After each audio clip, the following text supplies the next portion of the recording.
we just start talking. I think we just need to start at the beginning. Who is Naz? Johnny doesn't know you from Adam. I know you quite well. Yeah. So I think that's quite a good start for, he can ask you things that it doesn't know what you're going to say. So I feel like that's going to be a good way to do it. I think we sort of start with like what you do now, and then we sort of like bring it back to like just from when you were young. Do you know what I mean? So okay, yeah. So at the moment, I'm full-time employed as an IT technician, and I also run my own businesses as well. So the one that takes up most of my time, a lot of people know me about, is for Cattle Steakhouse, which is your restaurant and shisha lounge in the city centre. And on top of that, I also do music management and also doing events as well, helping some other people out doing that. You do a lot then? Yeah. I used to do a lot more as well, but now I've just started to calm down and just really focus on what I want to do and what I enjoy doing. That's like a really important thing, I think, like what you really enjoy doing. Yep, definitely. Like you can chase money all you want, but I mean, Isaac knows, I've told him loads of times, I've used to have, this many employees, this many shops, but did I really enjoy it? Same with jobs. Did I really enjoy something just because they were paying me? No, you have to enjoy it. For me, the main things that push me is if I'm passionate about it, I'll do it. The restaurant stuff, at the beginning, it was just more, you can make good money from it. But the more I got into it, I started enjoying it. I started enjoying like meeting new people, making friends, networking. I think I just had a passion for networking with people, and that's very crucial in whatever you want to do, whether it's sports, whether it's getting a new job, or marketing yourself or your business. Being able to communicate, being able to know who to contact, and having the right contacts is very important. So, where do you think that hunger came from? Like, has it always been there, or was it like something in your life which sort of like really gave you that hunger for it? I'll be honest. Like, my dad was an entrepreneur. I think I get it from him, but you have to have your own hunger as well. Yeah, 100%. Like when we were growing up, my dad wasn't there. He was abroad a lot of the time. So growing up, living in a council house, we didn't have the money and whatever. So I always had my own hunger to, make it happen, get money where I can get money. Like, say, for example, I was about 13, 14 years old. The Nokias were coming out. All these phones were coming out. My brothers were good with computers all the time, so I always had like laptop spare here, laptop spare there. What can I get? We used to go to the computer fair. You'd find this cable, that cable. I went and found, these network cables, comms cables for your Nokias and Ericssons and whatever. And you just flash the phone, unlocks it, and then there you go, you got a brand new phone. So what I used to do, I used to go to the local, what do they call it? Bossman shops. Yeah. Little Bossman shop. I said, listen, I got a proposition for you. I'll give you all these phones. I'll make them brand new for you. I'll make them unlocked for you. Yeah. What are you going to do for me? So these are his phones he's already bought in. I'm just going to take it home and flash it and give it back to him. Yeah. So he had the phones? He had the phones. Oh, okay. So what, he bought them off people? And then... Yeah. He was buying them as spares. And he was like, what can you do with that? Yeah. So I said, listen, I'll unlock these phones for you. I'll make them like new. What are you going to do for me? So I ended up selling him his own phones. Back to like £10-15 a pop. So that was what I was about 13, 14 probably. So just That's from smart. Early days, just doing bits here and there. I think you have to have it. Yeah, you have to, from an early From an early age, you have to have it. It's really hard to teach someone to have hunger. You said your dad wasn't around that much, but do you feel like when he was, like, I don't know how, was he there? Did he pop in here and there? Do you feel like there was he had like a big influence in the small amount of time that he was there? Definitely. Like, obviously, all I've known is he's had restaurants, he's had businesses, he's, been a key person. So obviously that's like my role model. Whether he knows it or not, like even with us having a family business and stuff like that with my brothers, my dad was more on the ball of 2 shops than my own brothers that were working in there. I didn't work in there. I was working. Where were the shops? So we had CEX franchises. So one in Woking, one in Wimbledon. So that was like our first business we went into. And we went down the franchise route because obviously as a beginner in doing business, it's good to have something that you're basically paying for the blueprint and using their name. Like Subway.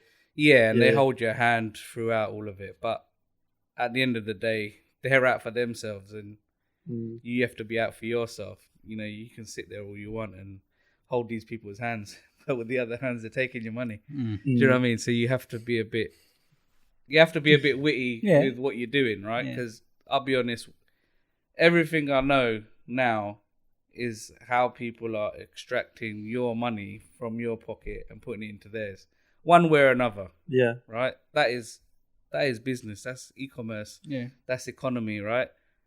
What have you got that I can get from you by giving little or nothing? And that's what these people are doing. They're growing their brand. They're making 8%, 10% royalties off of you operating your own shop. You put up all your money and you build the whole shop. You build, you buy all your stock. You buy stock from them. And they're still making money off of you. On your success, they're making more money. Do you get what I mean? So in anything I've seen, everyone's out for themselves, right? In every venture, business, whatever, even an employee, they're out for themselves. I think like what you said about your family, how you're all like, I think that's like a massive game changer for people. Because if you see all these different families who just work together, they all end up like doing really well for themselves. I think that's something that we don't really do very well. Do you know what I mean? Like for like people who I know and things, like they don't really like deal with family sort of things. And I think that brotherhood is such like a big thing for business. So this is where Isaac's got the know of me. Like with the whole family thing, I stayed away from it. Oh, okay. So that's the plot twist. That's the plot twist. So everyone thinks it's this and that, with best friends, with family. It's all good if you can make it work. But not all 5 fingers are the same. And there's 5 of us brothers in my family. I'm the youngest one, but not all of us are the same. One's good at this, one's good at that. But it doesn't mean that the business is going to work. Like, nothing against anyone, but it's just not going to work. And the sooner you realize that, the better. But like, don't you think not even just like one business together, like there can be something that you can go to your brothers for and be like, yo, any chance you could sort that out for me? You help, do you help each other out? Yeah, like 100%. Helping each other out, that's brotherhood. But doing business with each other is not brotherhood. I would get more out of someone that I don't know. Same as hiring friends. I don't want to hire friends or family because if the shit gets to it and I need to fucking kick you out, that's when you start getting emotional and you can't run a business with emotions. Like if you sit there thinking about, oh, what's this person going to say? Or by the time you've spent thinking about that, this person's either cost you money, ruined your reputation, or even worse. Do you get what I mean? The more time more time and energy that you're spending on that person is bad for you. When it comes to business, you need to make decisions like that. yeah, the quicker you make it, the more efficient you are, right? I think Isaac's seen me in a lot of situations in the restaurant. By far, the most, what should I say, difficult business I've been in. Like, we've had 2 shops, like the CEX's franchise.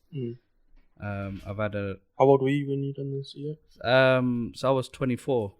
24. Yeah, so that was my first business venture, and obviously it was my brother's idea. We got into it. We all chipped in. That was the good thing. We all chipped in and done that together. No regrets in what we did, but I just knew it wasn't going to work in the long term. We've done it for 10 years. You know, came out of it nicely. Is what it is. Still, you know, my brothers are still my brothers. But would I go again and do some of the things again? No, I wouldn't. You know, you learn your lesson. Friends and family in business, for me, is a no-no because it's just emotions. It's too much emotions. So what you said about how in businesses people are just out for themselves, that's because a business relationship and a friendship type relationship are 2 completely different things, yeah? Yeah. A business is cold, hard numbers, no emotion. And I've started to realize this from spending a lot of my time in businesses and then applying it to that same mentality to friendships and even relationships, where I'm like, shit, this way of thinking doesn't actually work with a girl. You can't think about owning things and renting things and return on investment with a woman. It doesn't, like, it's not the same. You can't do numbers with women.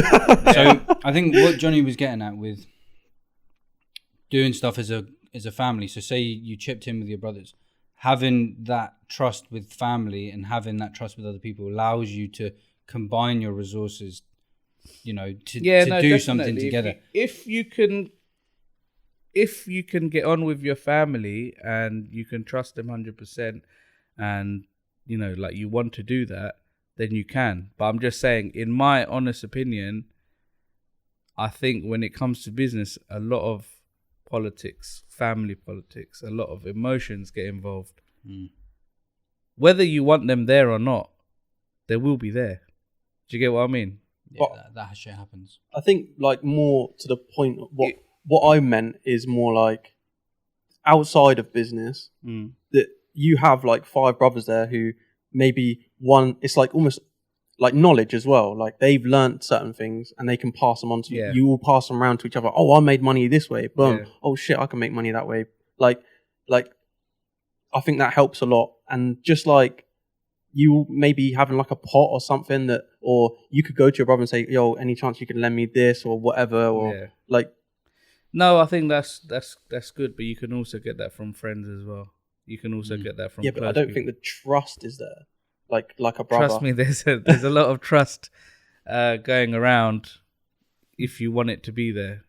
And the word trust is very rare, whether it's family, friends, or anything. Like, you know, I think Isaac knows me going through a lot of trust issues with a lot of people, but you know, you could only trust as your heart says. Do you know what I mean? Like, you know, I could know someone 10 years or 100 years, but the person I just met yesterday, I could lend them $5,000 and they'll bring it back to me next week. Do you know what I mean? Whereas if I give it to family members or someone else, they might say, you know, oh, I've got this going on, and then it's easier to say no.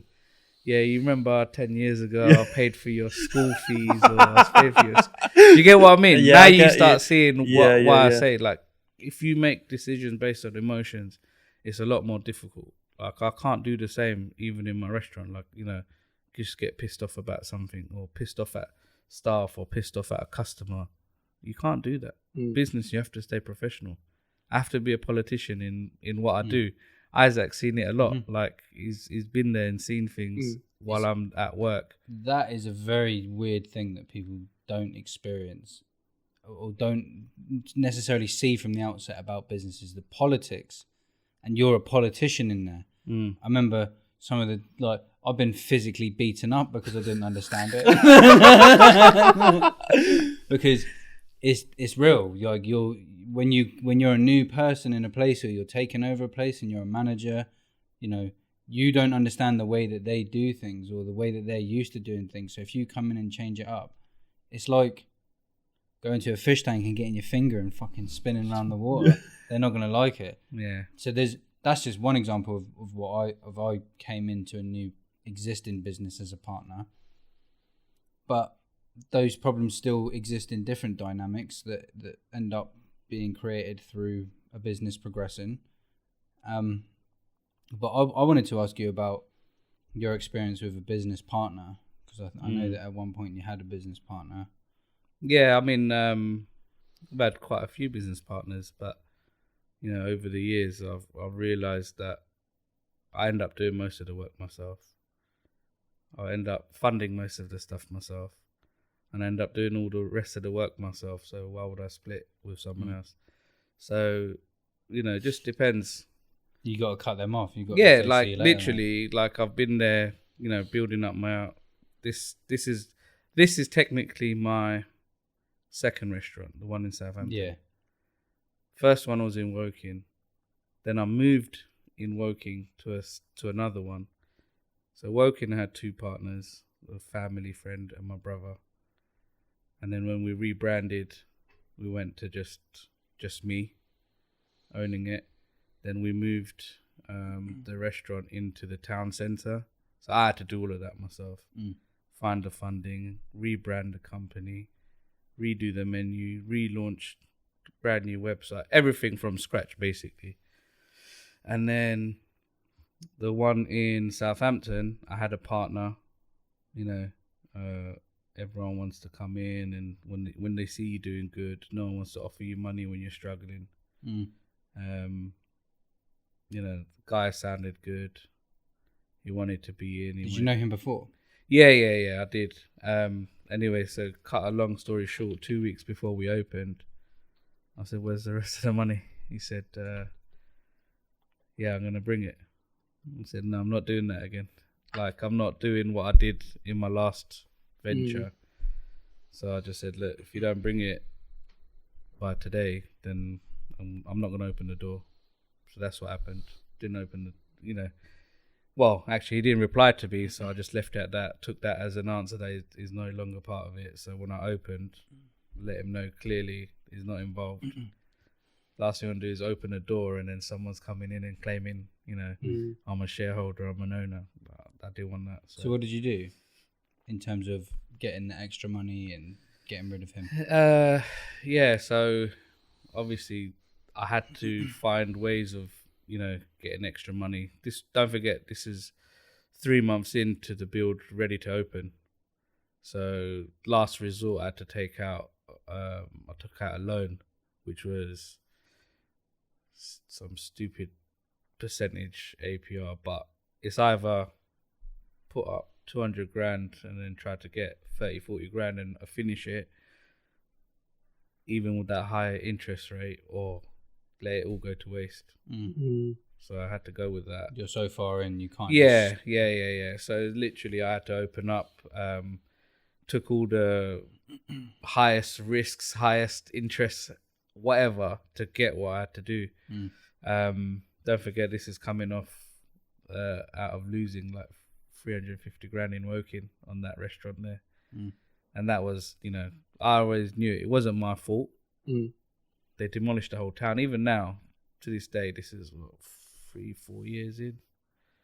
So when was this? This was opened, the first one in 2014. And then by 2017, I was looking to move to Southampton. So I found a unit. 2018, we opened in Southampton. April 2017, we opened in Southampton. So the one in Woking, that was the first one was in Woking. Yeah. And what was that? That was, it was a franchise first. Yeah. And then when my partners left, I rebranded it to Cattle. So I just took full ownership of that. So that was 2016. So like two and a half years after the franchise, I went on my own and done it. So when I rebranded it, things just started to look good, whatever. Then I was expanding, and then obviously with Woking, what happened was the whole town was getting demolished. So we moved to the shopping centre at the same time as I was building Southampton. At the same time, I was working in London in Docklands. So I was doing like 12-hour shifts, doing day shift 6 to 6 or night shift 6 till 6 a.m. The night shifts, I would finish 6 a.m. at Docklands, drive down to Southampton to meet the builder for 8. So I was doing that for about 4 months, yeah. And got to a point where I think I'd done it for a long time actually. I was doing the job for 2.5 years. At the time I was building out Southampton and growing it. And I remember some of my customers would see me in the lounge looking like a zombie. They're like, what are you doing? Like, are you staying here tonight? I was like, no, I've got to go work. I've got to be back at work for 6. So Isaac knows anyway, like I've worked like a dog. I still do. That's some insane work ethic. Yeah, no, I still do. At one time I was doing the build out for Woking. That was the moving into the shopping centre and the Southampton build and working like my 12-hour shifts and then having to come back home and look after my family. So if you want to do it, you can do it. You can do anything if you want to do it in what's physically, possible. I'm really intrigued to like where that comes from though. Like what is that? Because not everyone has that, and I don't feel like just having it is enough. I think that you have it, but then there's experiences and different people around you. Like, what is the sort of dynamic between you and your brothers? Like, what was it like when you was younger growing up? Was there a lot of like competition between you, or? No, I mean, no. My childhood, I just used to play computer games all day. I'll be real. I was lazy as it was crazy. Really? Yeah, like until I got to like 16, 17. I think 16, just as I finished secondary school. Did you like school? I was alright. It was okay actually. Secondary school was good. Primary school was alright. You can't have had any problems with people. With 5 brothers. No, but I went to school by myself. Oh, did you? My brothers all went to different schools. So I was the youngest. I did. You was the youngest. Yeah. So that's got to have something to do with it. I don't know. I'm not too sure, but I didn't have it that easy in school. Like, we was like there's about 4 Asian kids in the whole school, but we were growing up in Croydon, so it's quite multicultural there. But, we were 4 Asian kids in our year or something, me and my mates, but we got along with everyone anyway. It didn't really bother me. Done all right in my grades. Went college. When you were a kid, what did you want to be? What did you think you were going to do when you were older? I don't know. I didn't know. You didn't think about it that I didn't think. Well, my parents wanted me to be a doctor, but Dr. Ahmed. I'm Dr. Ahmed now. Yeah. But yeah. To be honest, it's really hard to know what you want to do when you're that age. You don't even you don't know what you want to do. Your parents know what they want you to be. Yeah. But you don't know what you want to do. You don't even know what life's like yet. Exactly. Way later on. You don't know if you're going to survive high school. Yeah, depending on who you are. Some kids get traumatized. They get battered. They get, you don't know. You don't know what you're going to, how far you're going to get in school. That will by the time you finish secondary school and college, you've already got some sort of plan where you want to be. Like, I don't know. Like, depends on your experience what you're gonna go through. Did you ever have a phase of like drinking a lot? No, I'm really good actually. I think that's definitely got something to do with it. No, that's got something to do with you doing well. Well, I think if you're spending half your day sobering up, you wasted a day. 100%. Do you get what I mean? Like, if you've gone out and you've had a drink and you're waking up at 2 o'clock, 3 o'clock, you might as well just stay asleep and just call that day off. Because for me, I'm working 24/7. Even on my days off, even on holidays, I've got my phone with me. I'm contactable. Do you know what I mean? Like, I have to check. To be honest, I don't have days off. I work 5 days a week, doing my IT stuff. I come to Southampton 2-3 times during the week, and then I come on a Sunday to end off the week and close up for the week. See how it's been. But what did you do straight out of school? Went to college. Or straight? What was like the first bit of work that you entered out of school? Working college? at Boots. Yeah. Yeah. So it was. I think it was from like 8 p.m. till 12 midnight, just stocking the shelves. I was about 16, 17.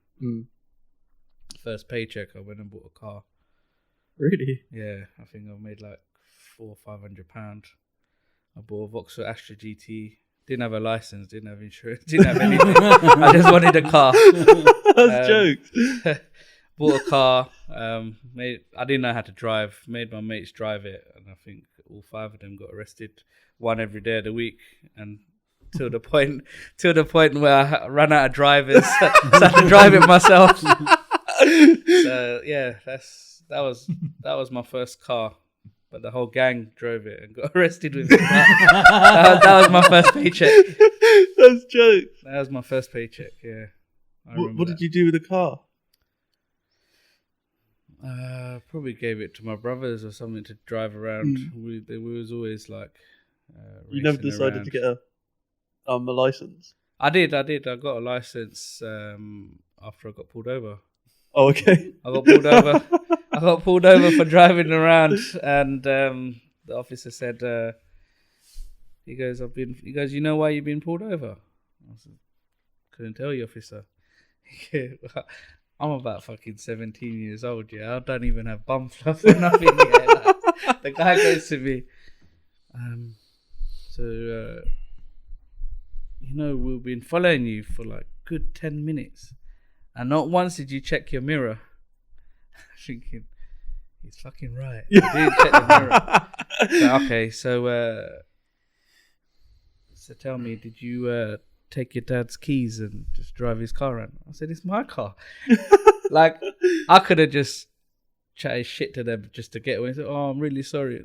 But I was so adamant. I wanted to prove a point. This is my fucking car, yeah? Not my dad's car, it's my car. Yeah. So it took me back to my house, and they were going to give me a producer. But I remember my brother just ripped out the producer, said, don't worry, we'll chat to him. He's been naughty. And so I was so scared I was going to lose my license that I applied for my test, passed the test quickly, and thought, you know what, I'll take my chances. If I go to court, at least they'll just give me points and I've already got my license, rather than just get banned completely and whatnot. But touch wood, that didn't come back to me.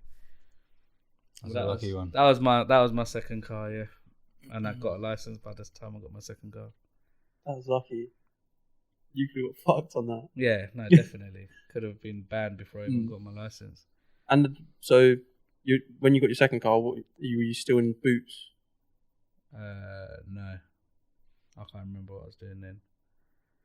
I've been making money a long time, whether, wherever it came from, but hustling. That is the word, hustling, yeah.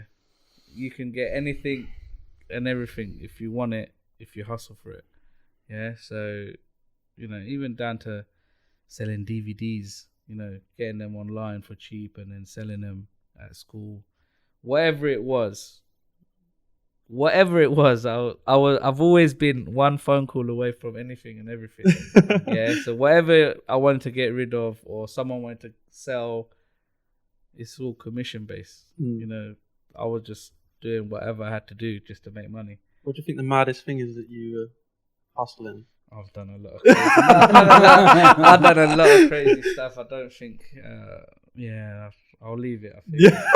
I've done a lot of crazy stuff, man. But I'll tell you what, a lot of crazy stuff, it's all experience. And it makes me who I am today.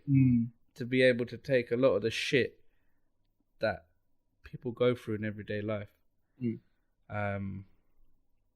For example, the shit I went through in Woking, you couldn't make the shit up.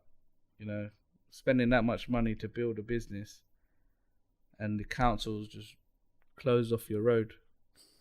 Right? Imagine you're there paying your rent and fucking doing your best just to survive on a road that's available to people. Now trying to survive when they've closed the road, right?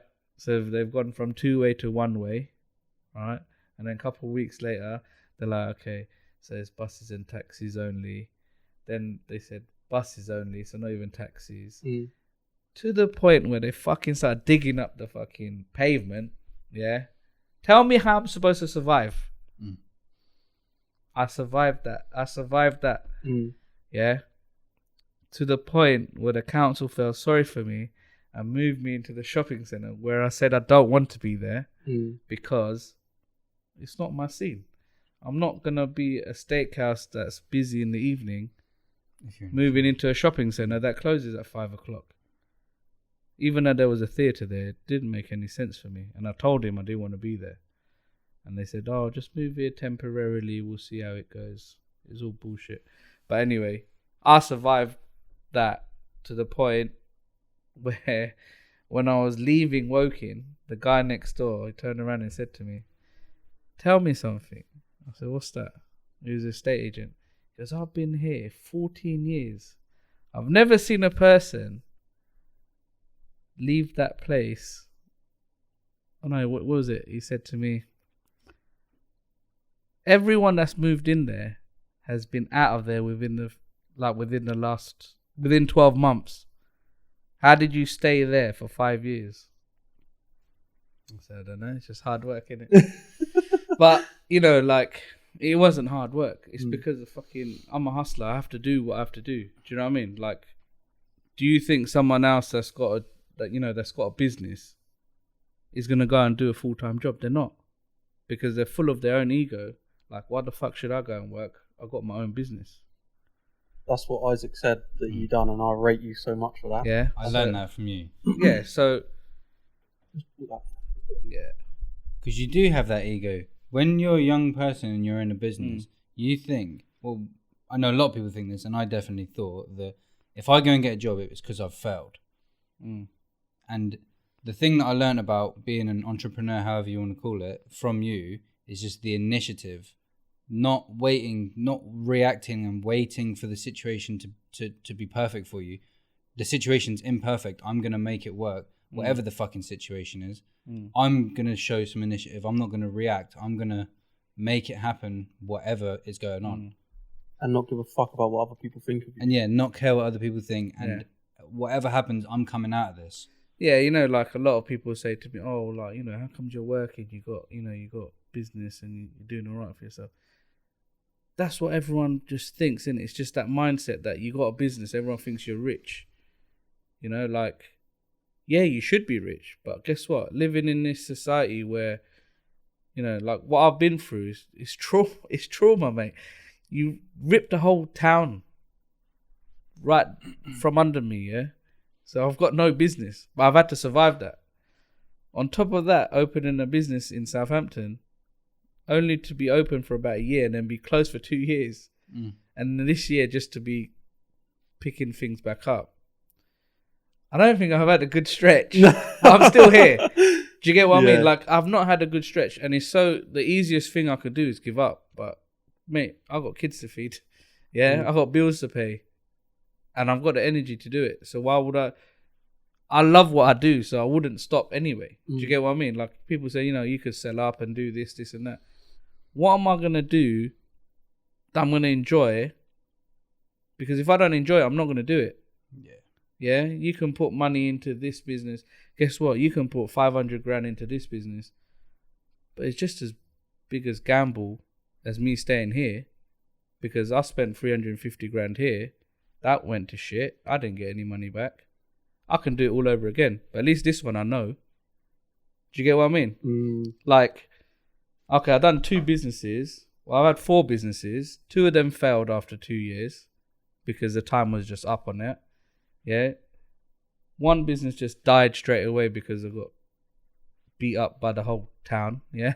He's just been mashed up. This one, just as I built it up, the whole world goes into pandemic. But guess what? I didn't panic. I think I told Isaac this. I didn't panic because what I went through in Woking was individual to me. Yeah. No one else was impacted. No one else gave a shit. But this happened. It affected everyone around the world. So I was laughing. I was welcome to my world. I'm like, shit, I've been through this before, so I'm not going to panic. I didn't panic one bit. I went through a lot of shit. You know, like, it's not easy being a small independent business. No one gives a shit about you. The big, the council will turn around and say they'll give you $2,000 after, for a whole month because of the trade. Like, mate, I can make that in a day. So why have you just made me wait 28 days to get $2,000? Just let me operate. Like, this whole COVID stuff, it's affected people's money more than it's affected their health. Yeah, massively. Yeah, so it's more. But that's kind of the same thing because money is health as well. It's the knock-on effect. It's a knock-on. Yeah, so why do you think more people have got mental health issues and stuff like that? Yeah. Because everything's being pushed into their brain, like, oh shit, if I lose my job and how am I going to pay for this? Now guess what the biggest concern is now? It's the cost of living crisis. That's pushed on from COVID to people just being happy, just getting furloughed, sitting at home doing nothing, to quick, we need to get a job, to now we've got a job but we still can't pay for what we fucking the landscape keeps changing. And so there's so many people who they're fine, they're stable, they're okay, but they're like right on the edge of being extremely unstable if this thing in their life and their environment tips the other way. People are so okay with, I've got enough money to get by now, but guess what? Interest rate on their mortgage has been going up. So 1 month, they've got £200-300 spare. Next minute they've got to find an extra £300. People don't understand when you get a mortgage that. Well, I didn't understand that. Like over a period of time, if you don't, after the fixed mortgage is done, like if they put the interest rates up, your fucking monthly expenses go up. Yeah, massively as well. Massively. Yeah, and you think like 0.5% is not a lot. 0.5% is a big amount over like 30 years. Yeah. Yeah, and that's the thing. Like, financial education is probably the main thing I would ask anyone that's looking to go into business to, like, get clued up some on. Time with it. Yeah, like, definitely, man. Like, what is money? Like, ask yourself that question. I don't know. It's a difficult thing to, like, explain, right? But money is just more than just money. Like, you could do everything right by paying, having money and paying for things, and you don't know, sometimes cash flow is more important than money. Yeah. I meant ask if you want to get into business, ask yourself the question, like, what is money, and do the research on what is, because people just think money is like, oh, it's just this exchange. They don't actually realize that the government prints shitloads of it. Like, just, it's not even a real thing. It's just a bit of paper which says IOU. Yeah. Yeah, it's a nice IOU. Yeah, and when you give it to the bank, it's not even yours. It's the bank's. Like, do you know what I mean? Yeah, I mean, obviously everyone, but that's the thing. Like, the concept of having the money, not a lot of people know that side of it. All they know is they got it in their hand and they can spend it. Yeah. So in business, you need to know more than that. You need to know about being able to leverage your business. You need to know about, how you spend your money. Just because you've got 10 grand here doesn't mean you spend 10 grand on this. You got to chop it up a bit. So I'll pay this person that bit, that person that bit, so they're all happy and you keep it moving. You give one person 10 grand, guess what? These other people are going to be like, well, brother, we're waiting for our money as well. Yeah. Do you get what I mean? Depending on your situation and what you want to do and how you've got to operate. Yeah, it's a, mate, I'm like a circus clown. Yeah. I'm throwing shit around. You get me? Yeah. Catch. You know what I mean? Like, you have to. That's you have what it's to. like. Mate, this whole pandemic and this whole,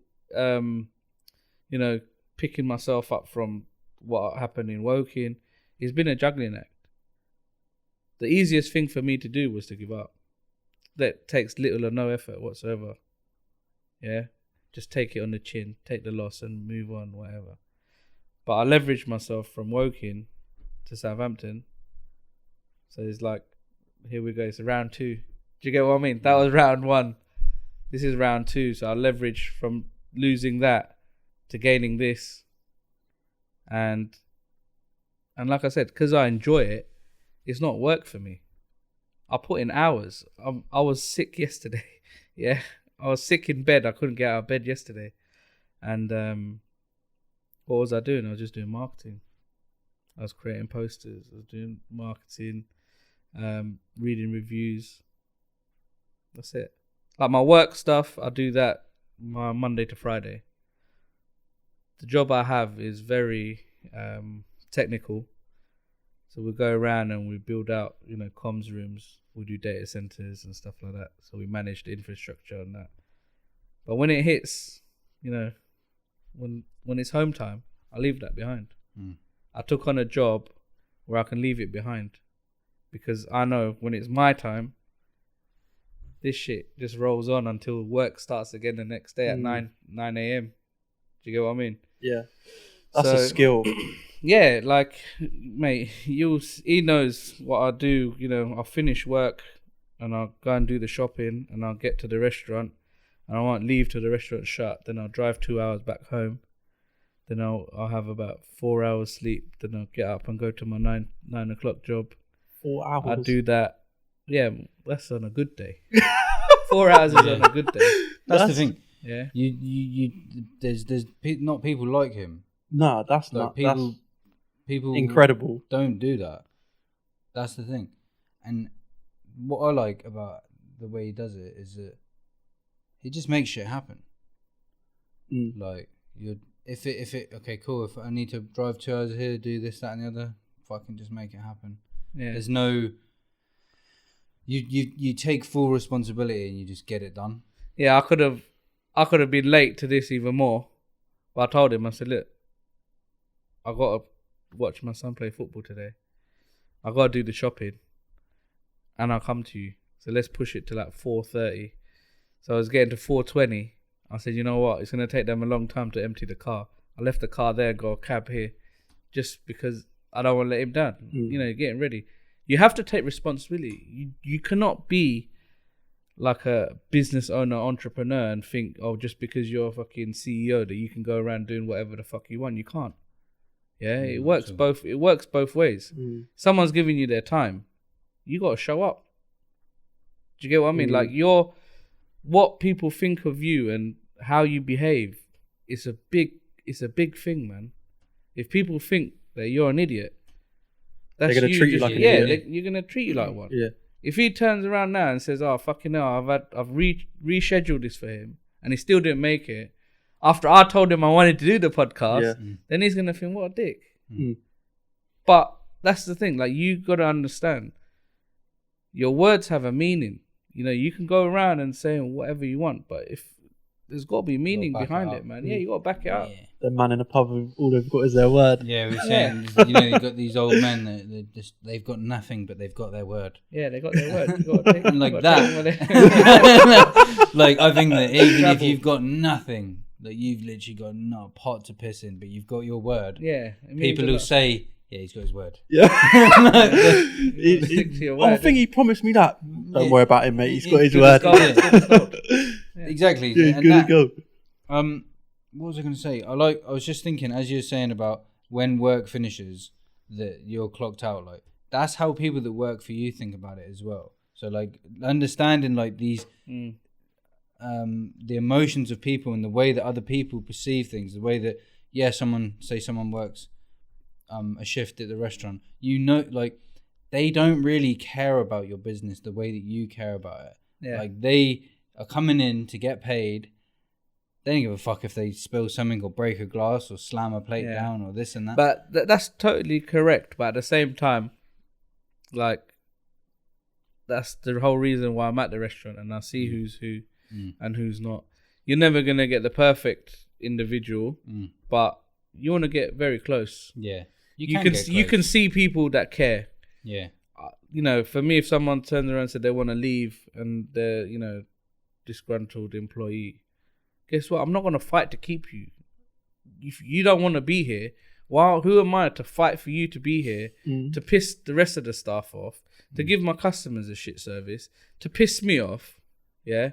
Why do I want that? I don't. If you want to leave, just give me your notice period. And if you're, value or no value or whatever, depends on your notice period. If you've got a key role and we need to replace you, then, you need notice period.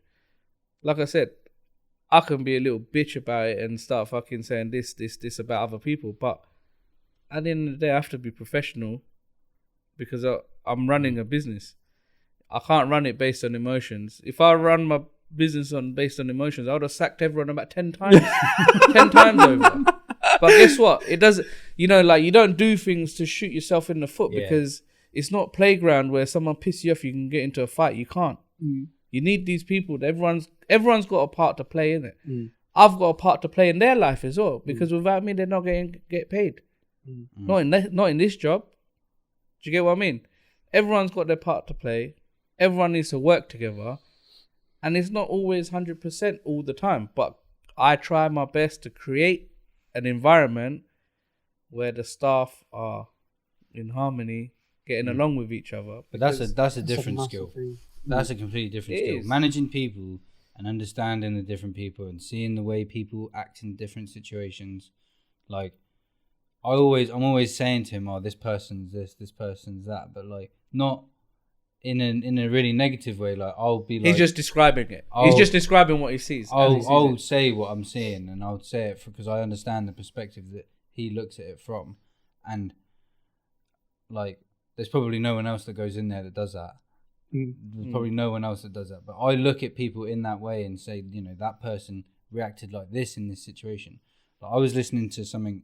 I was listening to a podcast. It's something they do in the Navy where they've got to build a bridge and get like a truck across it or something.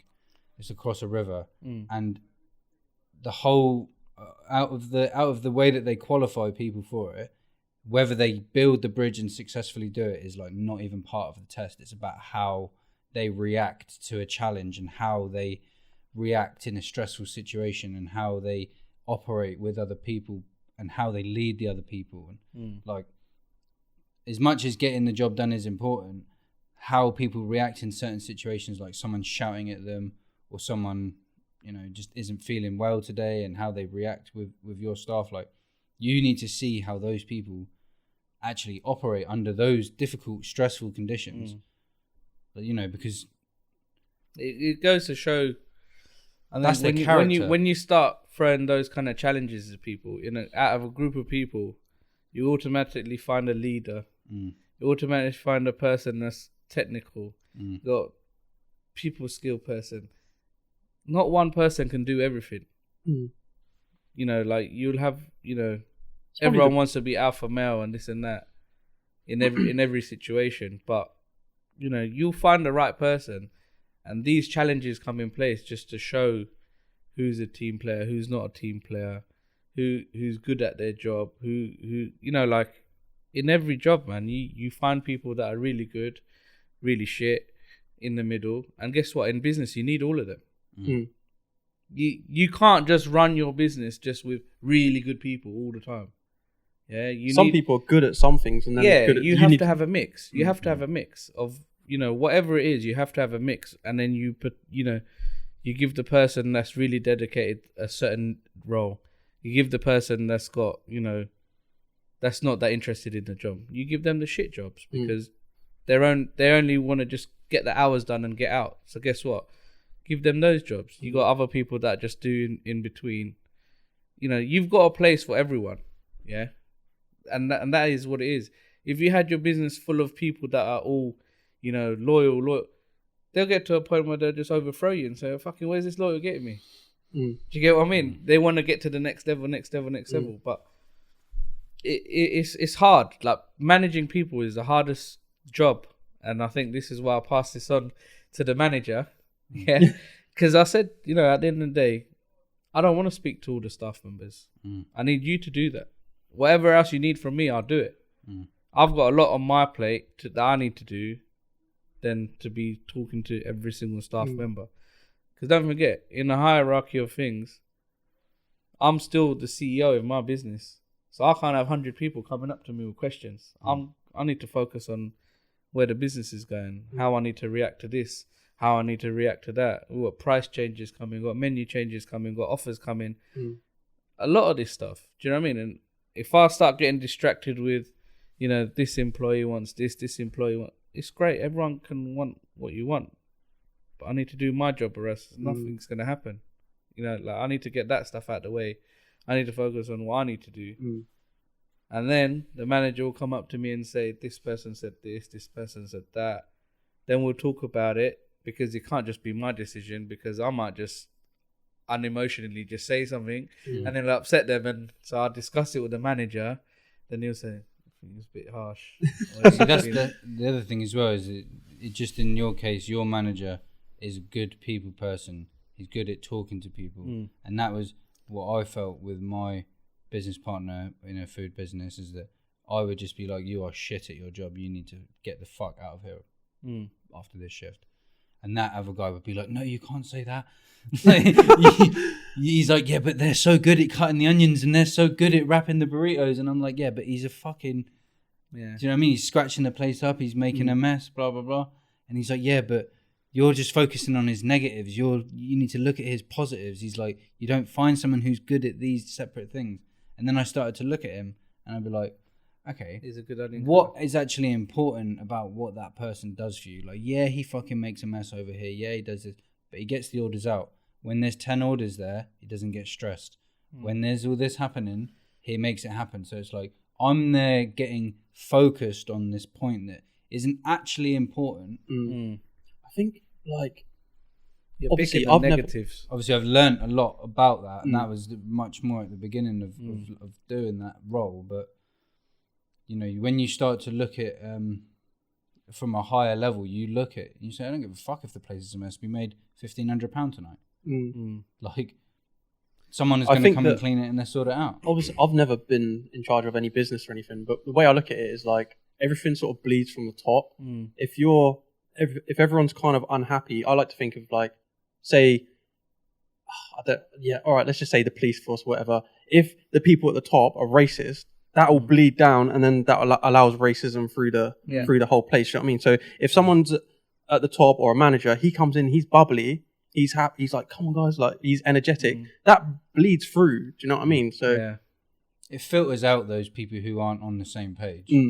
Yeah, no, definitely. I think I've got a quite relaxed, you know, environment at my workplace. If anything, sometimes too relaxed, and the manager picks up on it and is like, yeah, you need to, you know, slow this down, slow that down. But like I said, I enjoy everything I do. I'd hate to be in a business or a job that I just don't like anymore. Do you know what I mean? Like, everything I do now is because I enjoy it. Like, I'd love to just quit my day job, but when you find a job that you enjoy doing, it's hard to just give up. Do you get what I mean? Like, I got hired during the pandemic. I was made redundant just before the pandemic, and then I was just in the restaurant for a year. I loved it. Wake up when I want to wake up, you know, spend the time with the family during the day, do the school runs, come to the restaurant in the evening. I was loving it. But the job came to me when the pandemic started. They said, look, I've got a role for you. A role made for me, I can't really say no to. Do you get what I mean? It's good money. A role made for you? A role was made for me to look after these comms rooms. Yeah, that doesn't really come around too often. Exactly. So for me, it's like slapping the person in the face by saying, no, I don't want it. Do you get what I mean? And you know, when I went for the job interview, I didn't realize there's other guys applying for my job. They got the job below me, and then I wondered why the guy hated me, because then I found out a couple of months later that he wanted my job. So he didn't want to listen to me as being a senior tech, because he wanted my job. But then it worked out, because he left. He couldn't do what I had to do because the job was catered to me. Yeah? It was built for me to go around and travel. Not everyone can do that shit. People just like going to the office and having their set tasks for the day. They don't like to think outside the box. The tasks I've got in my job is built for me because they know I like to travel. They know I can talk to people. They know I can plan my own shit. They know I can get the job done with my technical ability. They built the job for me. So how can this person come? It's like Cinderella, bro. You can't put your foot in my shoes. Yeah. It's not going to fit. Yeah. So he ended up leaving because our work slowed down in the data centers and he had to travel. And guess what? He couldn't travel. Hack it. So how could you possibly want to take my job when your job was based in the data centers where you liked it to be, where you like to be, because you don't like driving around? That's a massive problem, though, I think, because I think everyone wants something until they got it. You have to actually do that one thing to realize that you actually like doing it. Like, everyone wants to be a CEO. You hear it all the time, but who actually wants to be a CEO? Let me tell you, the CEO role, is so what's the word? What is the word I'm looking for? It's not easy, man. It's not easy to be CEO. There's so much stuff that comes with it. Turbulence. All the time, brother. The whole fucking ship is just moving mental, and you're just the plane's flying. You have to try and stay calm. Yeah, and you have to. This is the thing. I would get emotional, and I would not look at the bigger picture, and that's just thinking like this guy that didn't get the job that he wanted. Yeah, that's very small-minded. I hate this person because they didn't do this job. So I was being that person. I hate this guy because I've just spent £400 on a grill and he's not looking after it properly. But doesn't matter, mate, because he's making you 4 times over what that grill costs every day.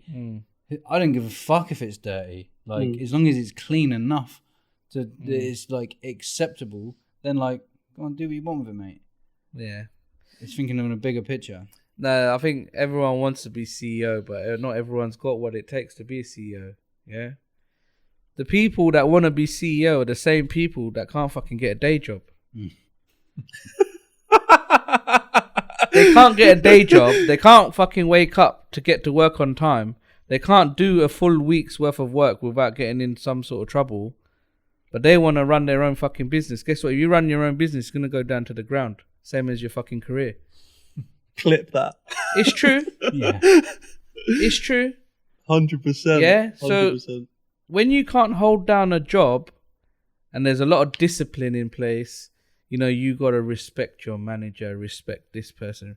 What do you think you're going to do when you become CEO? That you're going to just come in and, okay, you're my fucking worker, you're my fucking worker, you do as I say. It don't work like that, mate. I'll come into my own workplace, I'm my fucking CEO of my business. I don't talk to my staff like that. I show them nothing but respect because that's what I want back. If I start talking to people like shit, guess what?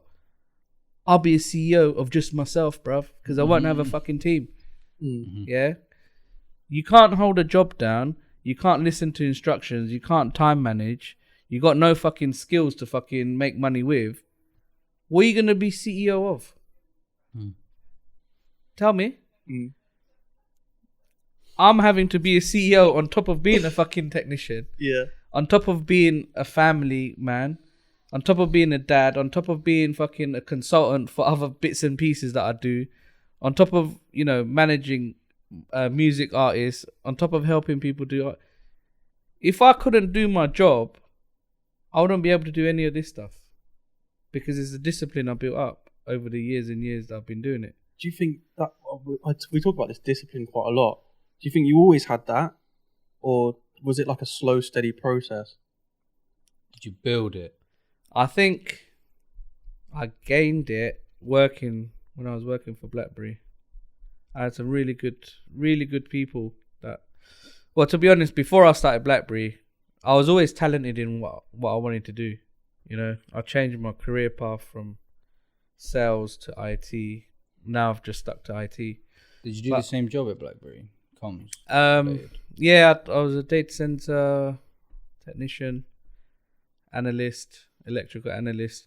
I pretty much I worked my way up, ground up from the minute I started there. I was a contractor doing, decoms, removing cables, servers, whatever.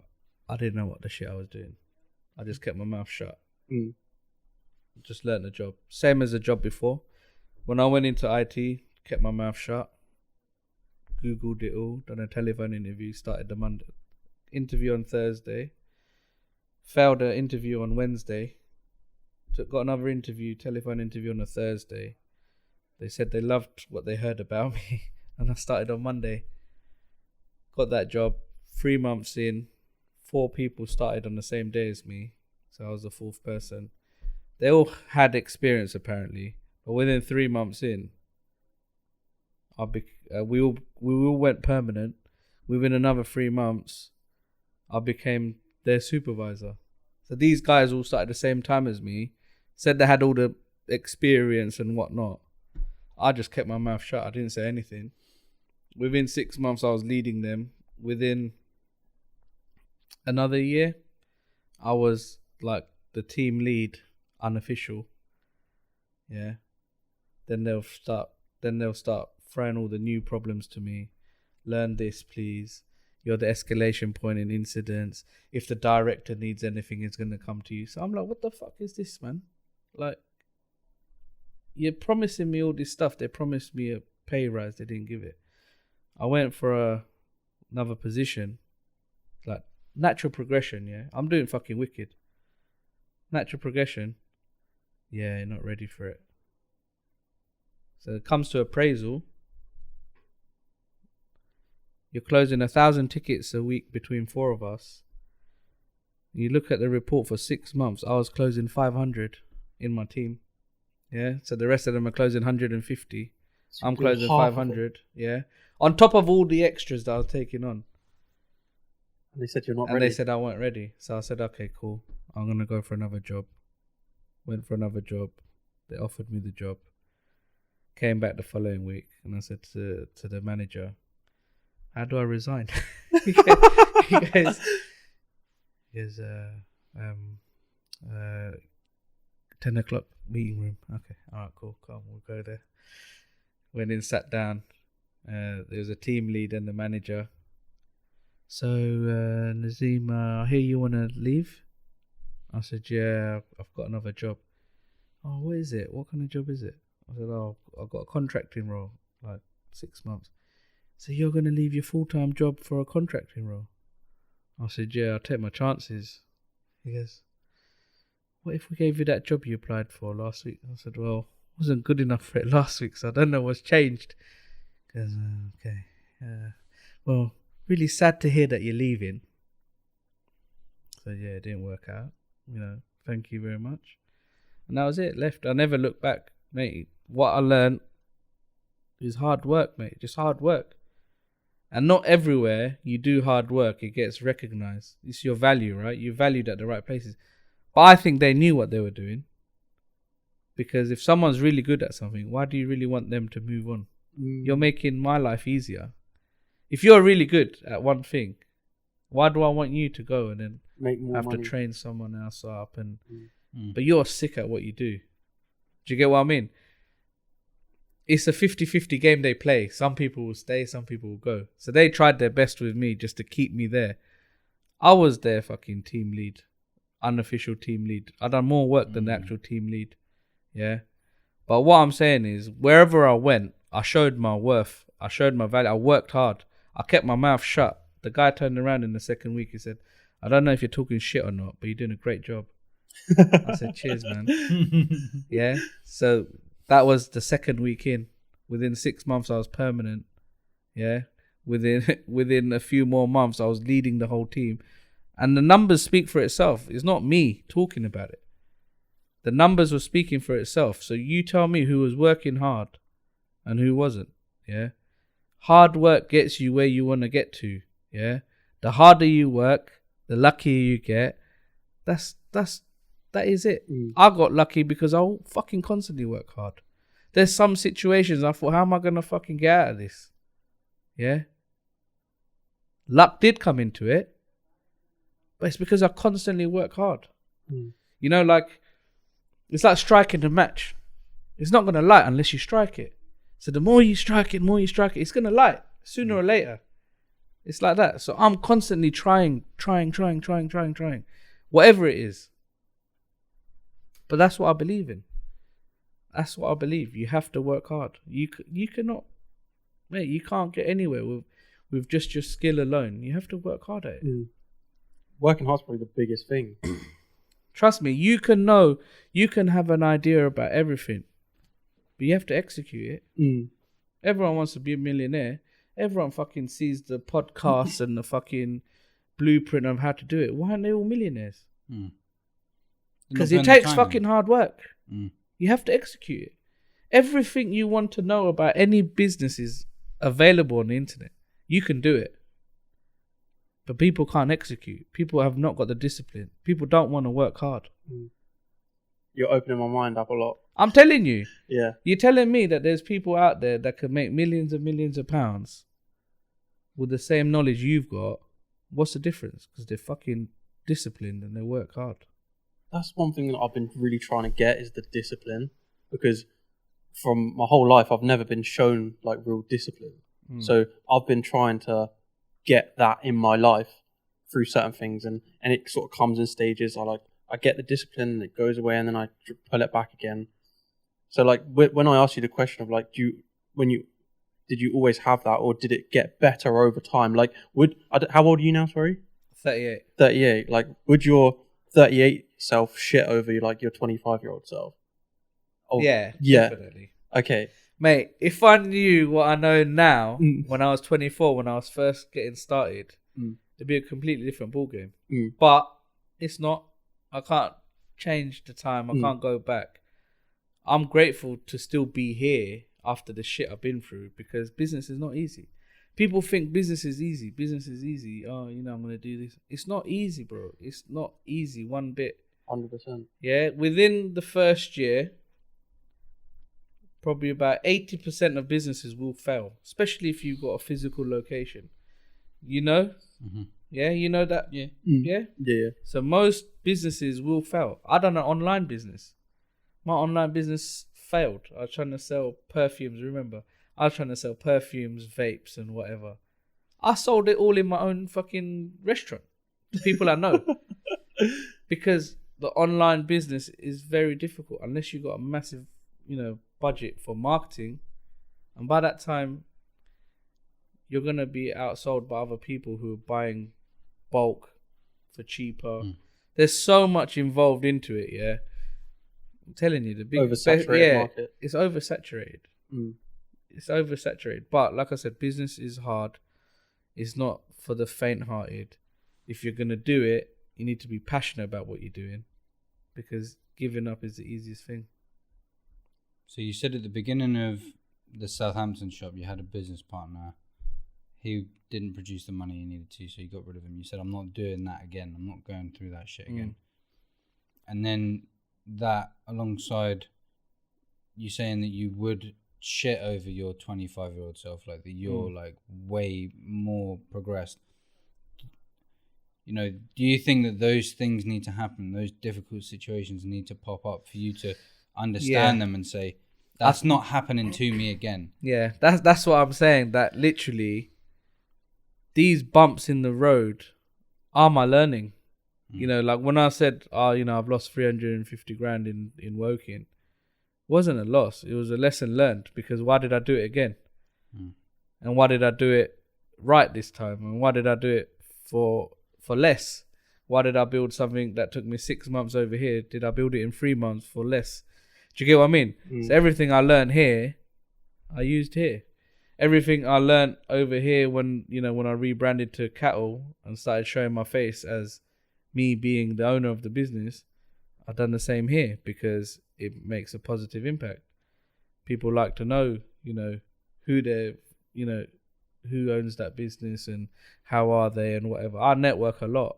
It's the most important thing for me. I built my reputation on networking.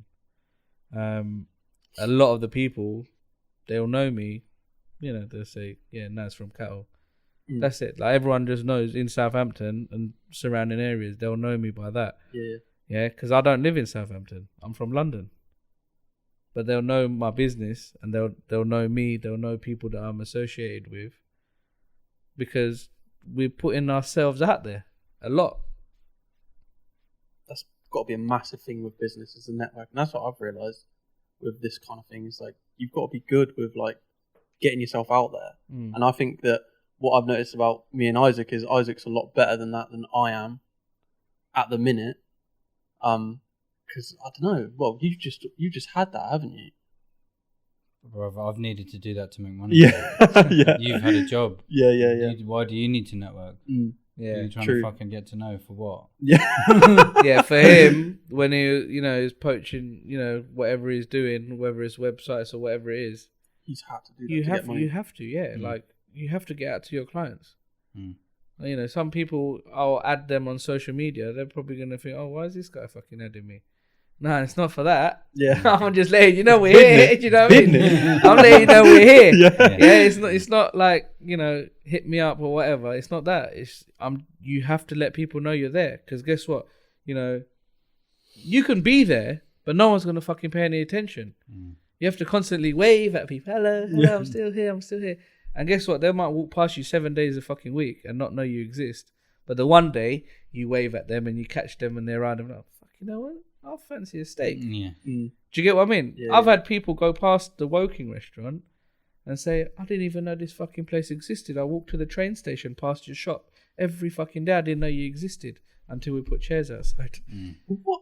Yeah. Really? Yeah. Until we stopped and started handing out flyers outside our own doors. I'm so focused on going straight to the train station. I don't look left and see you guys here. I don't look up to see his cattle. Do you get what I mean? Like, it's amazing. People are so focused. People are so focused on what they do. I never thought something as simple as putting chairs outside would be such a big game changer. Listen, people are walking their path every day. You have to get in front of them as much as possible. Yeah? If you're not doing that as a business, people are not going to remember you. If you're not constantly there saying hello, hello, hello. Not only that, but every other business is doing that. Yeah. So you got to make it more valuable, more memorable, more appealing. You need to literally almost inspire them. Like most adverts that you see, you think, what, this is an advert for a fucking bank? It's like someone driving down a motorway in like a convertible or some shit. Nothing to do with like how the fuck, or like a family at the dinner table. It's like, what's this got to do with it? It's like they want to, they're trying to play on your emotions to inspire you to make a change in that path that you're so focused on, so that they make money off of you. So even when you are doing this constant marketing, it's not always just a wave and catching their eyes. What does it? Yeah, but that's what I'm saying. It's continuous. Like you can do marketing and you can't pinpoint where these customers come from. Do you get what I mean? Like it's so difficult to pinpoint to say, oh, I'll run this advert today, but I don't know how many of these guys have come in. But I'll tell you one thing that will work: word of mouth. So the customers you do have, make sure you look after them. Make sure you give them a good fucking service. Because that one person can tell 10 people the good and bad about your business. Yeah? So reputation is definitely key. Networking always helps. Yeah? Because then, when I promote my flyers and whatever, I don't pay to promote it on Instagram. I've had a nightmare time with Instagram. But, we share between our peers. My network is my peers. Yeah? These people have the same interest. They come, they like what we do. They like, the vibes that we give, the music, the DJ nights, the food, the late night. Everything goes hand in hand. I know who my clientele is, who my customer base is. You got the food side, you've got your weekend diners, then you got your shisha side of people, then you got people that come in just for cocktails. There's so many different groups, but I have to try to connect all of them together to make it work. Do you know what I mean? We've got so many sides of our business. That's why it's difficult. It's not just a food business. What do you think is more important, the online marketing or the boots on the ground marketing? It's a tricky one. Online presence brings you customers from far and wide. We get customers coming from out of town. They've seen it on Instagram or they've Googled it. They're looking for something. The boots on the ground is, yeah, guys, we're going to go grab some cocktails before I go out tonight. Let's go to Cattle. They all have their own positives. Do you get what I mean? And that's why you need to be doing everything. You can't just say, I can't be bothered with doing I'll just do online marketing. It's easier. It's not. You have to do a bit of everything.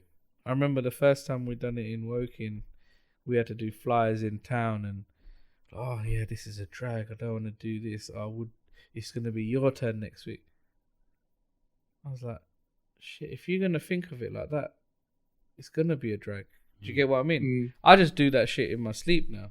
Marketing, I just do it while I'm sleeping.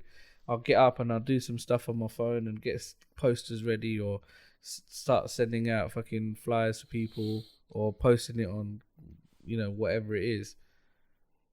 It's not a chore for me anymore. It's a must. It's a must in business that you have to do it. If you think that your business is just going to survive off you just opening the door and leaving it there, then bruv, you might as well go there and close the door as well and save yourself some money. It's true. Yeah. It's true. It's too hard this day. Like this day and age, it's too hard to just run a business to leave with no effort. That's what something that I realise as well. Not doing enough. You know, you can have. I thought about it with our equipment. I thought, right, well, we fucking soundproof this basement. We've got all this fucking lighting. We've got countless microphones, headphones, LEDs, all the other stuff. Like, if you looked up how to make the ideal podcast setup for 4 people, we've got all of it. Yeah, all of it. So why the fuck have we not been doing it? Why have we not got 4 guests? Why have we not got guests in here? Why is it not a bigger podcast? Why isn't it? Well, because we haven't done a fucking podcast in 2 months. Yeah. And it's like, not only is momentum really important, but just actually doing it and turning up and consistently doing something. Yeah, but that's exactly what I was saying. Everyone's got the idea to do everything, but it's the execution of it. It's the execution of it. Do you know what I mean? Like, why? Everyone's got the plan to, they can do this and do that, but they can't execute. The execution is the difference between someone who can do, who's supposed to be self-employed or CEO compared to just being an employee. The thing of people wanting to be the CEO is like this popular thing. People put it in their bio, and they want to appear as a successful person, so they use that title, for example. But they're trying to leverage it. But not only do they, are they probably not cut out to be that position. They're probably not that player on the team.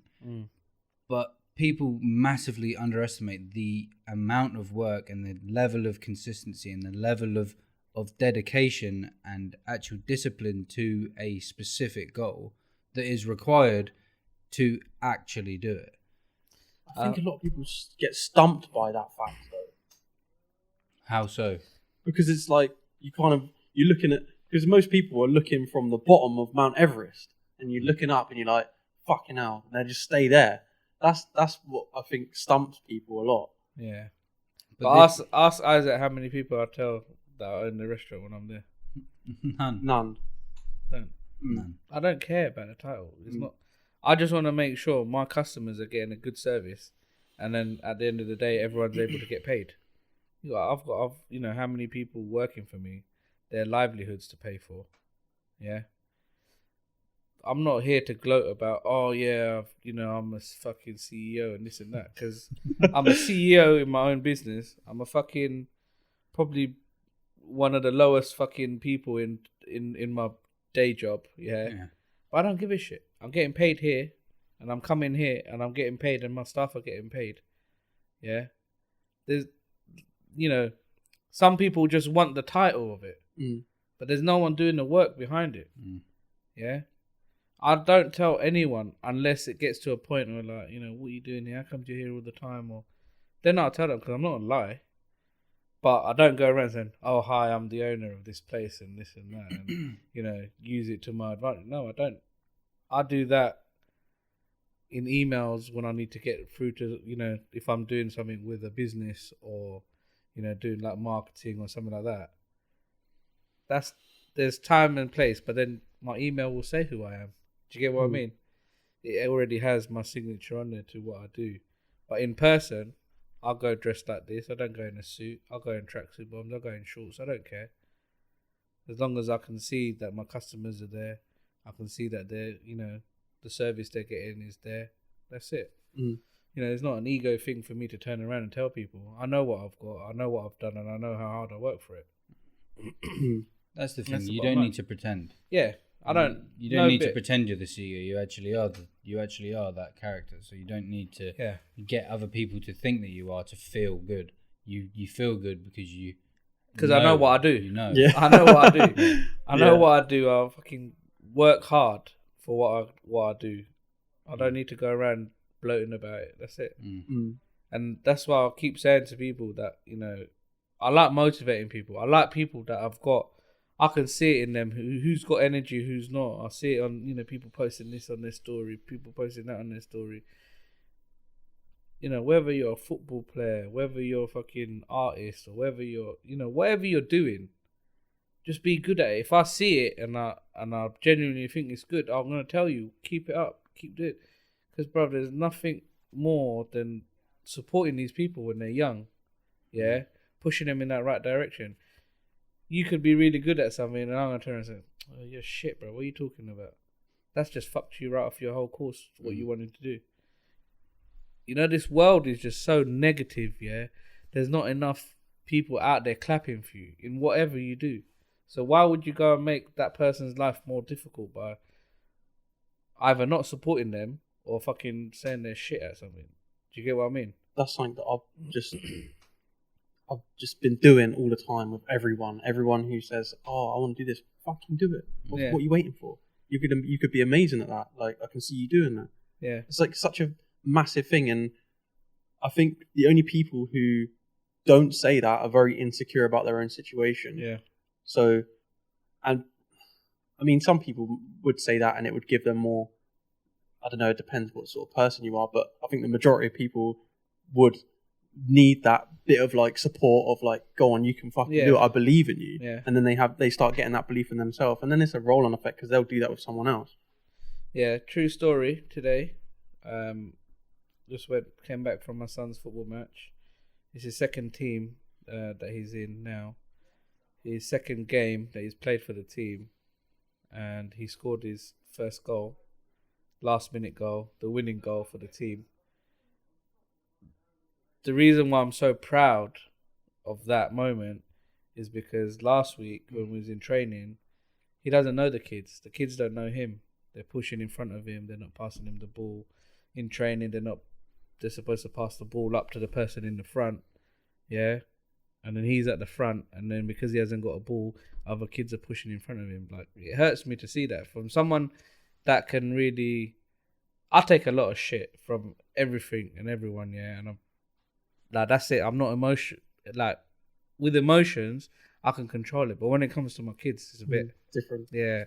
So I was like, I don't like this shit. Like, I don't like what's going on here. Like, I wish, the coaches would see and keep an eye and say, listen, kids, play fair, whatever. His last team he played for like nearly 3 years. He didn't know how to play football when he started. He was 5 years old. On his last 4 or 5 matches, I remember saying to him, I said, listen, you're just as good as those kids. You just don't know it yet. You don't believe in yourself that you can do it. But I know you can do it because we're playing in the garden and he's shooting. Compared to what he was doing when he first started, I'm like, shit, he's not good for football. I don't think we'll take him out.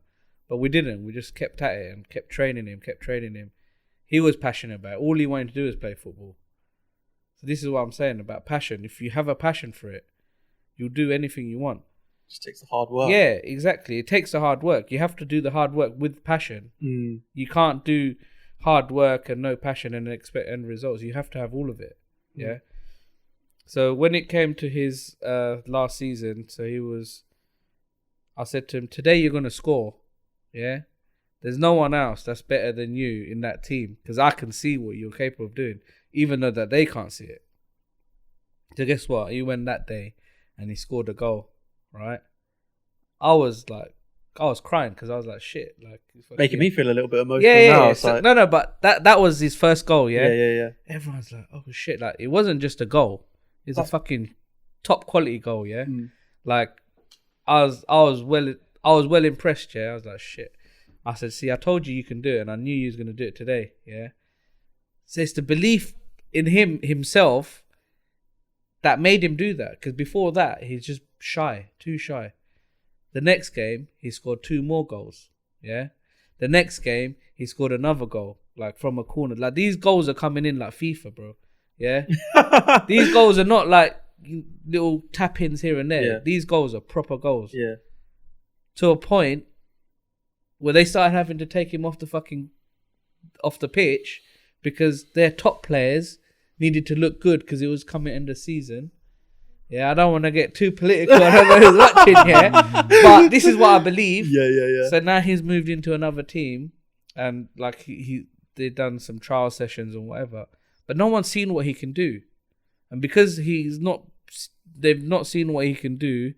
I said, doesn't mean that you're not good. You know you're good because we practice all the time. So what did he do today?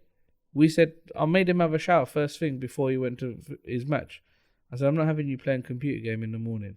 You're going to have a shower before you go so you're wide awake, yeah? All these little things, they matter, bro. Trust me, yeah? That's what I was just about to say. That you doing that for him and him scoring that goal, that's way more than scoring a goal. Yeah, that's said to him. That's a whole life lesson. That's a skill. Mate, I'm telling you, I'm proud of myself to see him do it. I'm proud of you. Like that's what you call being a dad. Like me saying that to him that you're gonna score today. I want a goal today. And obviously, like my wife, she's very supportive of my son. She takes him everywhere, yeah, because I'm always busy and working. But to watch that happen today, he was in defense. They don't want him as a striker because no one else wants to go defense because he's a good boy, listens. I said to him, no, you need to be able to score. And for him to come forward when everyone's telling him to stay back, come forward on the corner and score the last minute goal, mate, that's like, I couldn't ask for any more. Yeah.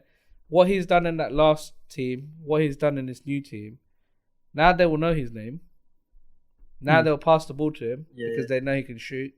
It wasn't a stupid goal. It was a proper goal today as well. Volley. He volleyed it, yeah? Yeah. He's a defender, bro. He shouldn't have been up there in the first place. He came and scored the winning goal. Yeah. So he's fighting the uphill battle of joining a new team, not having the confidence. Yeah? But like I said, I know he can do it. You have to encourage these people. That's with anyone and everyone. Same as my staff. I know who can do what and who can't do what. The more you start talking about someone's negatives, the more they're going to get ready to leave. The more you start talking about their positives and constructive criticism, saying maybe don't do that. Just stick to this. Candor. Yeah, you can, you can't. But you can't think about negatives, bro. The whole world is negative as it is for you to start pushing more negativity. That's why, Isaac knows me very well. When it comes to like being negative and getting, like pushing out negativity and stuff like that, I'd try not to get involved, man. I'd rather talk shit and have a laugh, Isaac knows, than start getting into nitty gritty shit. Yeah? Life's too difficult to be taking in so much negative energy from people. That's like choosing your circle as well. If people are negative around you, I've had to cut so many people. And it's a disease. It is a disease. Yeah. Yeah, because that person is... When you're feeling negative, you just think of bad shit. When you're around good people, yeah, you're talking good things. You're thinking of how you're going to make money, how you're going to enjoy yourself, how you're going to do good things. When you're around other people, oh yeah, I don't like this, just backbiting, constant. If I want to say something, I'll say it to someone's face, whether it's good or bad. But at least I know I've said it to them and that's it. Go around circles, fucking this person said this shit about you, that person. Bro, who's got time for that, man? When you've got fucking business to run, family to run, I ain't got time for that shit. I don't have time to sleep, bro. I'm trying to catch up on my sleep, yeah? I haven't got time for any of that nonsense. Whatever needs to be done, I need it sent to me. Bro, I'm the most reliable person you can probably fucking ask for. Yeah, whether it's at work, well, I'll leave here 4:00 in the morning. I'll be at work in London for 9 a.m. Whether I've slept or not. But that's my responsibility. If I've committed to these people that I'm going to be here at 9 o'clock, it's not their problem that I finished in Southampton late last night. My company don't give a shit. Yeah. That's what people do. They make excuses for themselves to why, oh yeah, I'm not going to go in. I had a fucking late night on Sunday, or I went out. Bruv, you're making your own excuses to why you can't do something. Instead of saying, I can fucking do it, I'll discipline myself. If I know I've got to be somewhere fucking important on Monday, I just won't go out on the weekend. Simple. Yeah, but everyone wants to follow the fucking sheep and say, yeah, this person's going out, I've got to go out. No, you don't. You ain't got to do shit, bro. You got to do what you got to do. You got to do what you got to do. It's priorities. If you set yourself priorities and you can follow them, that's all it takes. What's the difference between someone being successful and someone not being successful?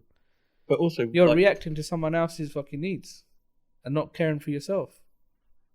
With surrounding yourself with those type of people, say for instance, me and Isaac, if I said I want to do this when we got something, people are like, what the fuck are you doing? We got this to do. Do you know what I mean? It's like having those people around you. My mum was a massive force for me for becoming more positive, because just I'm sure with your business and saying you could have given up.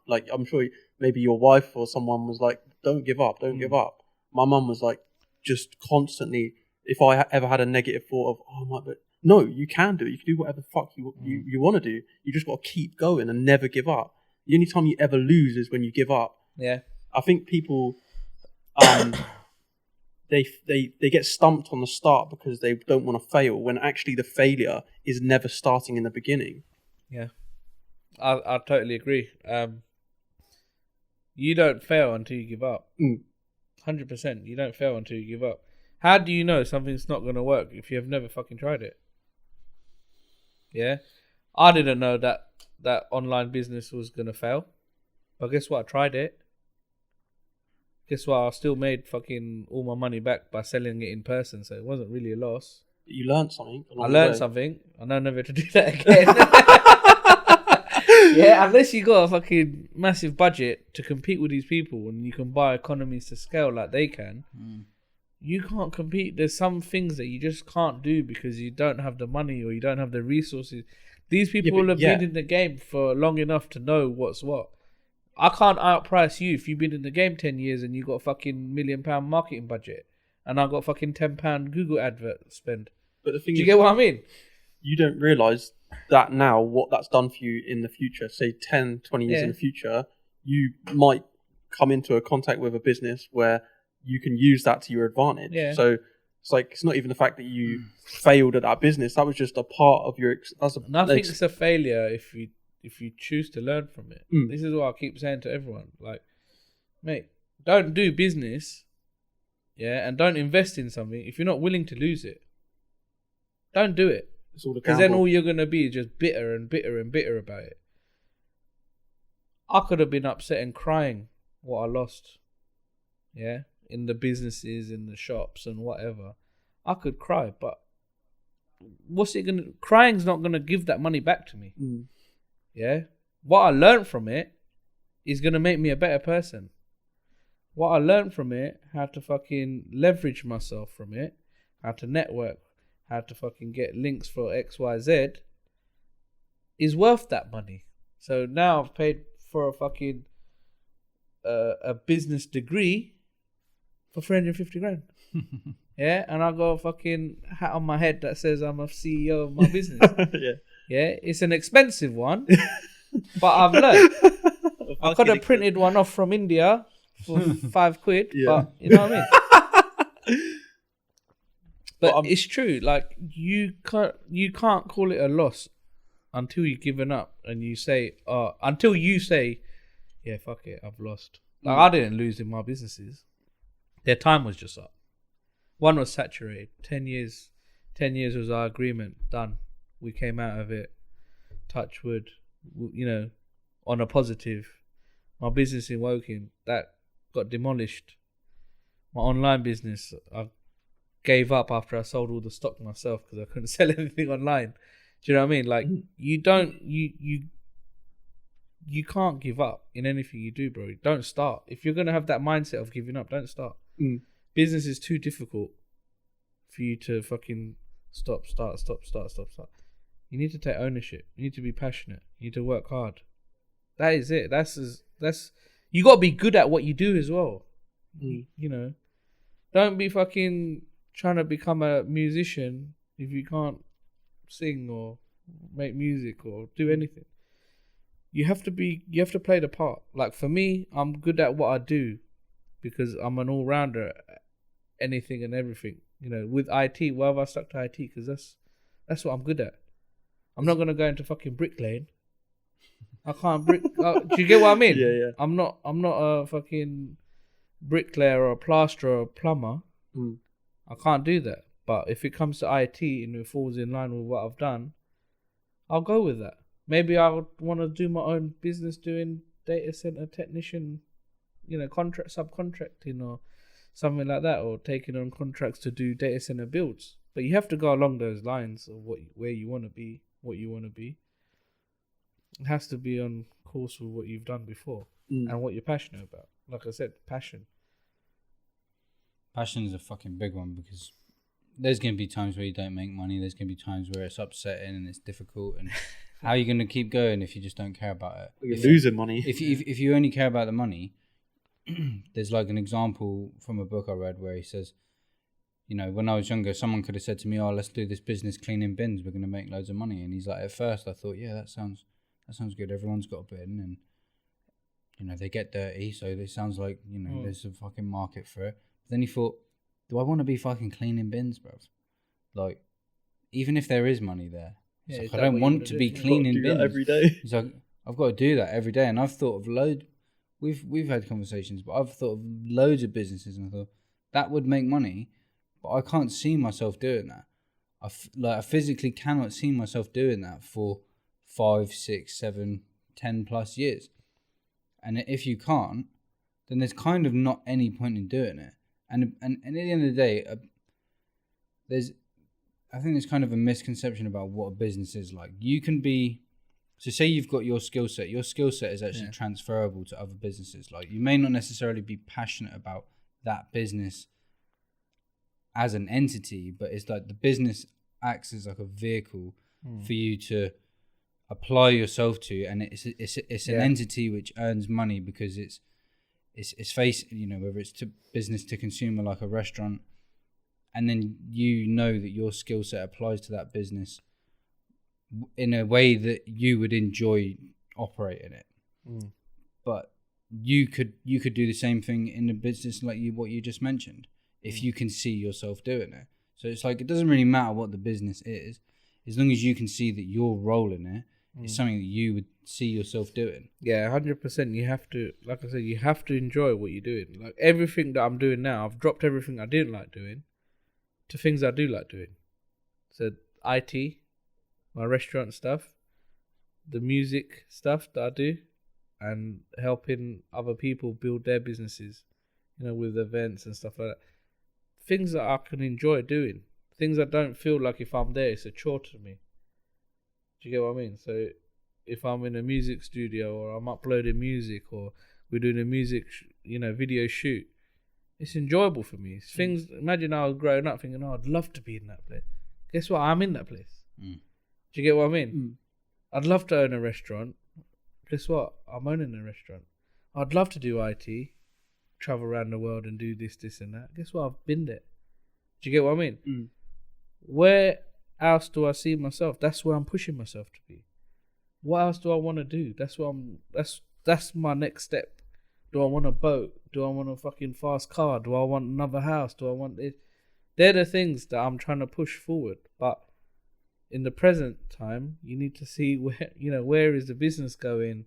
What you're forecasting, what's coming down the line. You got, fucking massive price increases, recession, and so on and so on. You don't know. But the whole thing I'm saying is, if it wasn't for passion and hard work, you would have given up a long time ago.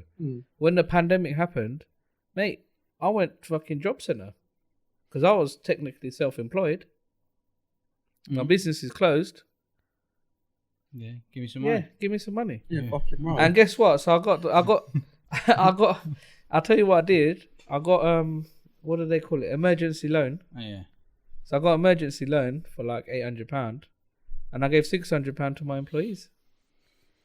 Yeah, and then within 2 months, I started a job, and me being fucking goody little two shoes, I told the fucking job centre, yeah, I'm not gonna sign on. I found a job.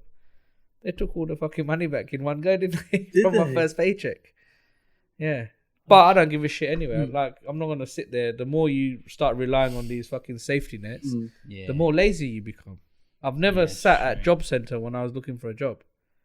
When I weren't looking for a job and I just wanted to fucking make money out of job centre, I did it when I was, stupid young. But when I was actually looking for a job and I was out of work, I didn't go to job centre. Why the fuck am I going to sit there? You need that hunger. Like, mate, if you don't fucking find a job, you're going to starve. What the fuck is £80 every 2 weeks going to fucking buy you, bro? Do you get what I mean? Spend that in a day for going out for lunch, fucking dinner. Would you rather live like that, where you're going to fucking survive off £80 for 2 weeks, or would you rather earn your own money and be able to spend £80 a fucking day if you wanted to on food and drink? 100%. Do you get what I mean? Yeah. That's the mindset of where do you want to be? Because I could sit at home and have my fucking, if I had a small house, if, you can pay for your accommodation, you can pay for your fucking housing, housing benefit will pay for everything. But is that the life you want? If you're happy with that, then go with that. If you've got no skill set or no fucking drive, do that. But I see too many people that have got, skills. They got fucking business ideas and they don't fucking go for it, mate. They don't do it. They don't have them people behind them saying you can fucking do it. Yeah, and I'll be honest, a lot of people on my Snap, they see the shit that I do day in, day out. A lot of people are motivated. A lot of people just blasé. A lot of people don't give a shit. But like the ones that reach out to me and say, oh yeah, that looks sick, that looks this and that. They're the kind of people, you can motivate them. They know that they want to be somewhere in that field pushing themselves to do that. Everyone's got their circumstances. Yeah. Everyone's got circumstances to as why they can't do something. My circumstances to why I can't go to the fucking gym at the moment is because I don't get enough time to sleep, let alone go to the gym. Yeah. So the minute that circumstance changes, where I can quit my job and just have that time to myself, I will go to the gym. I've done it before and I'll do it again. But not right now. The circumstance is not the same. Business is not the same. My sleeping pattern is not the same. My energy level is not the same. I'm not going to start something and not give it my 100%. Same way, this is what I teach my kids. Like my son said he wants to do rugby. I said, listen, do you want to do it? Don't just want to do it because you didn't get into the football team. Do you want to do it? If you don't want to do it, I'm not going to support you doing it. Do it if you want to do it. If you're genuinely interested in it, I'll support you. But if you want to do it just because you want to fit in with other people, not doing it. It's such a big thing. Yeah. Like my daughter, she does football. She played football Thursday. Her first match. She was having the same problem, not fitting in, people making fun of you, whatever, not being supportive. She trained so hard, more than the younger one, than the boy. She played so well on Thursday. I'm so gutted I wasn't there. She played so well, she got man of the match. Shit. Yeah, in her first game. First Football team she's ever in. First game, they knew what she was about. And that's because I train both of them myself at home. And I tell them what they need to do. Obviously, their mum is brilliant at keeping them in line and taking them to the classes. But, although I love helping people, I help, left, right and centre, bro. Isaac knows how many people I helped in Southampton. I've got no reason to help anyone. That's what I was going to say about, it sounds to me that you love to help people, and that's like a big because driving factor. You know what it is, I'll be honest, if it doesn't cost me anything, why would I not? Because the good deed will come back to you sooner or later. That's what I was just about to say. It will come back to you. You know, like, so many people, I'll be honest, bro, so many people would owe me big favours for the things I've done for them in Southampton. A lot of people. I've looked after a lot of people. I've helped musicians. I've helped fucking, you know, local businesses. I've helped people individually. Bro, I've done so much I don't need to do. Yeah? And I don't want to, you know, clap for myself or whatever. But I just do it because of what does it cost me to do it? If I take 5 minutes out of my time to speak to you about something that I know something about, why would I not do it? But that's what life's about, I think. Yeah. Like, one of the things that I've realised is just doing things for myself will never be enough. Yeah. That it is a driving factor for me, but when I go out and do things like doing this podcast, it's like I want to talk to people, I want to help other people listening. I want to make more money, not just just me. When I realised about like buying a new car or whatever, that's just like it's just like a release of it's endorphins or whatever. It's like it only lasts for a certain amount of time, but one of the things will stay with me forever and will be like the best thing for me would be to like retire my mum, like help out people in my family, help out someone else, a friend who wants to start a business or something like that. Like, they're the real things that really matter, is helping others. So yeah, and that's exactly what I was saying. Like, for me, I think for my kids, they're at a young age, and like I'd love to just sort all their stuff out from like I said, what I know now to what I knew when I first started doing business. I've told them straight away. I said, listen, I don't want you to do business because it's not fucking easy.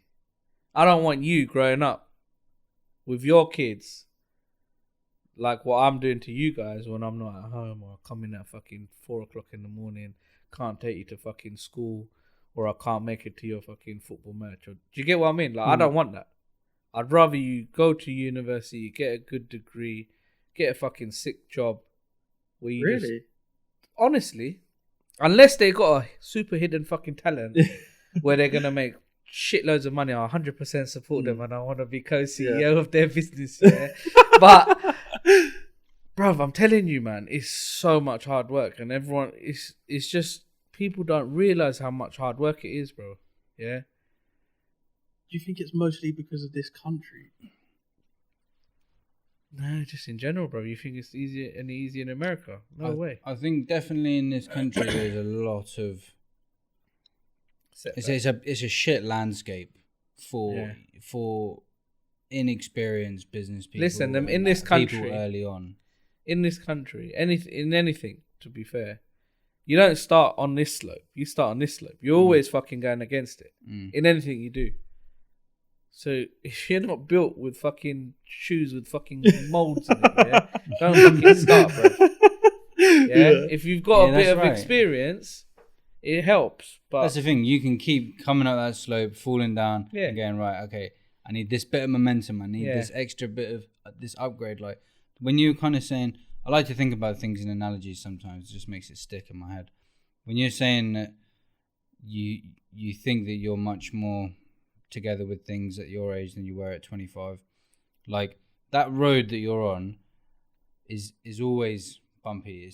It doesn't just get smooth, but you build yourself up so that doesn't shock you when you're hitting these bumps. Now, like, you're just like, now I'm driving around with fucking tank wheels in my fucking car. Yeah, listen, I'm fucking tearing the roads up. I don't give a shit what road it is. Yeah. But you have to be resilient. I'm being honest. I'm being totally honest, bro. I would not want my kids to get up and do, their own business. Not anything like me. Not anything like my parents. Yeah? Unless they're fucking blue chip fucking running their own business and they ain't got fucking 100 employees and whatever. Yeah? Because you can make money doing fucking, like IT jobs here and there. Shitloads of money, yeah? Or running your own fucking, development company and making shitloads of money. But to do this fucking graft, where you need to fucking have a shop, have staff, run fucking... You got so much things against you, bruv, yeah? I can't run a business without pleasing my staff, my customers, the council, the bin people, the fucking licensing. Do you get what I mean? And then guess what? If the weather's right, if there's no COVID, if there's fucking, if there's any issues with local electric, there's so many factors to running my business that I can't keep making up excuses to as why it's quiet today.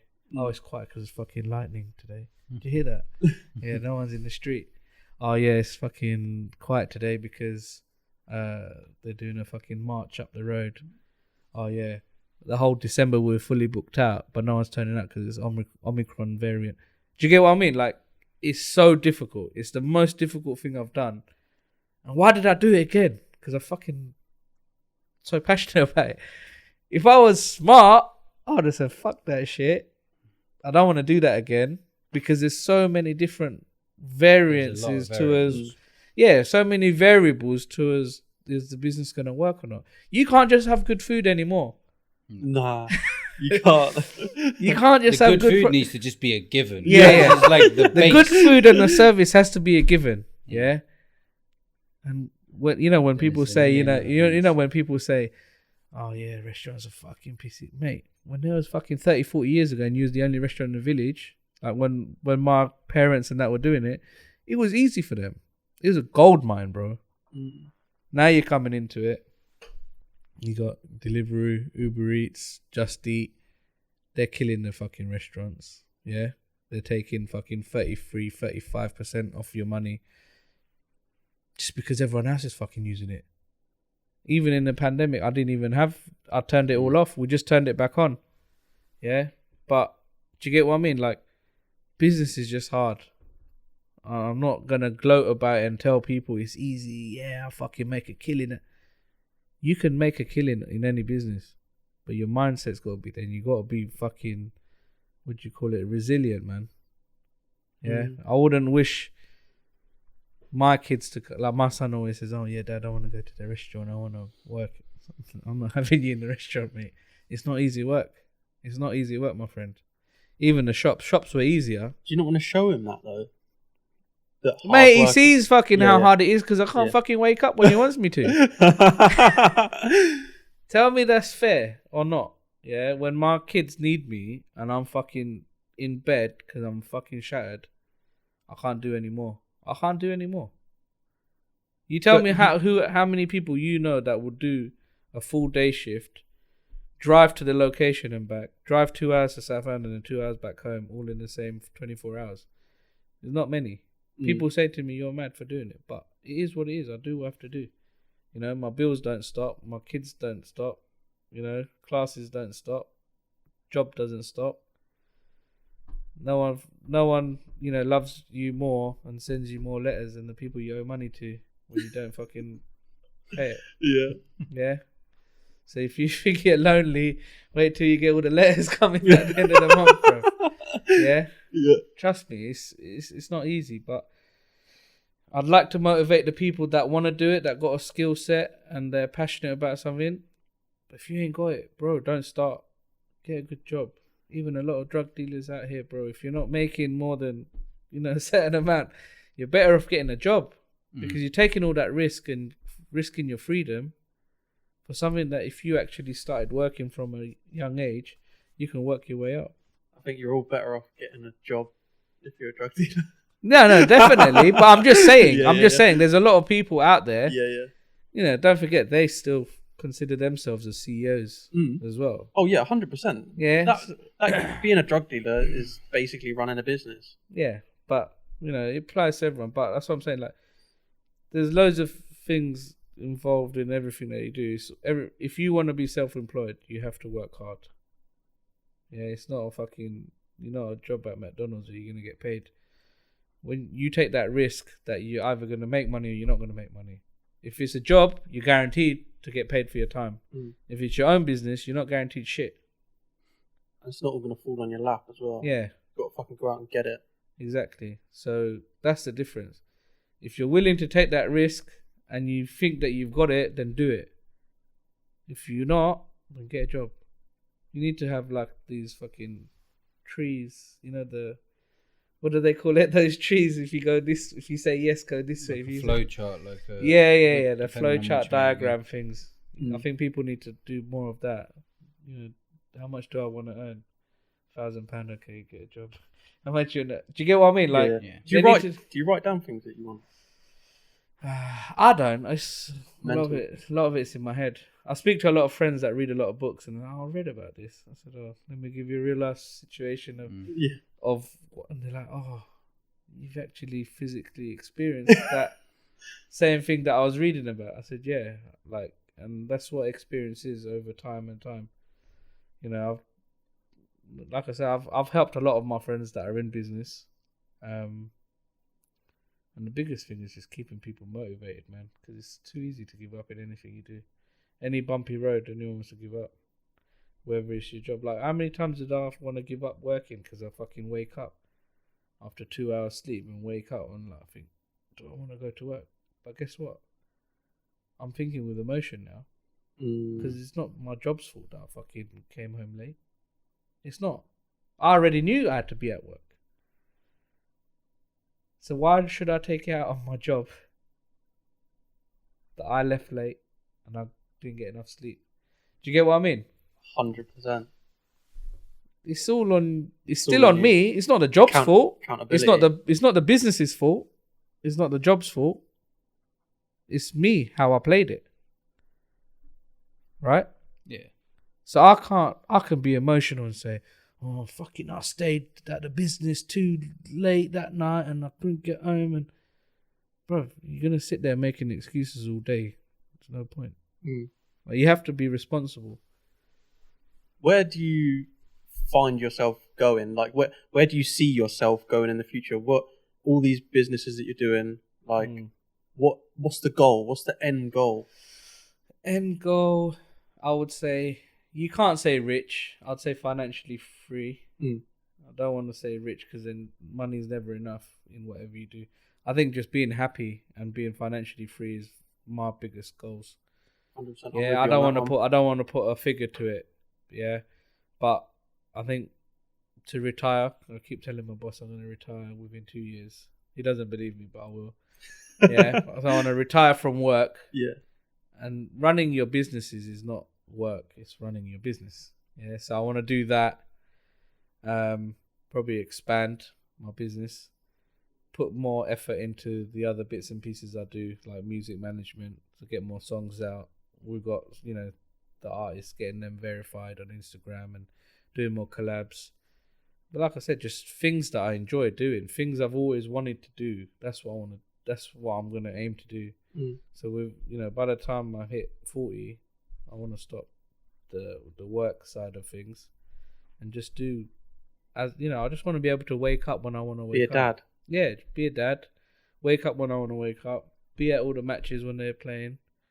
And then, they know I've still got to work or look after the business. Go whenever I need to be. Spend more family time because I'm not spent enough at home.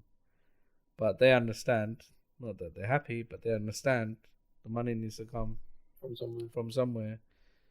This day and age, bro, you can't just do it with one job. Raising a household, you can't do it. It's crazy, especially now with the cost of living. It's mental. Especially after pandemic. It's not been easy. Are you the breadwinner? Yeah. Man, I've got so much fucking respect for you. I've been the breadwinner for about 14 years. Yeah. But respect to your wife as well, because she fucking must put in the graft. Yeah, 100%. Listen, if she wasn't supportive, I wouldn't be here. Nah, yeah. 100%. Because she's got to deal with 3 kids. That's like a fucking full-time CEO business. Then all the kids have got classes. Then they've got pick up, drop off. She's just started working. Do you get what I mean? So I wouldn't be able to do what I need to do if she wasn't doing what she has to do. So we bounce off each other like that, and we don't always see eye to eye, but we try to.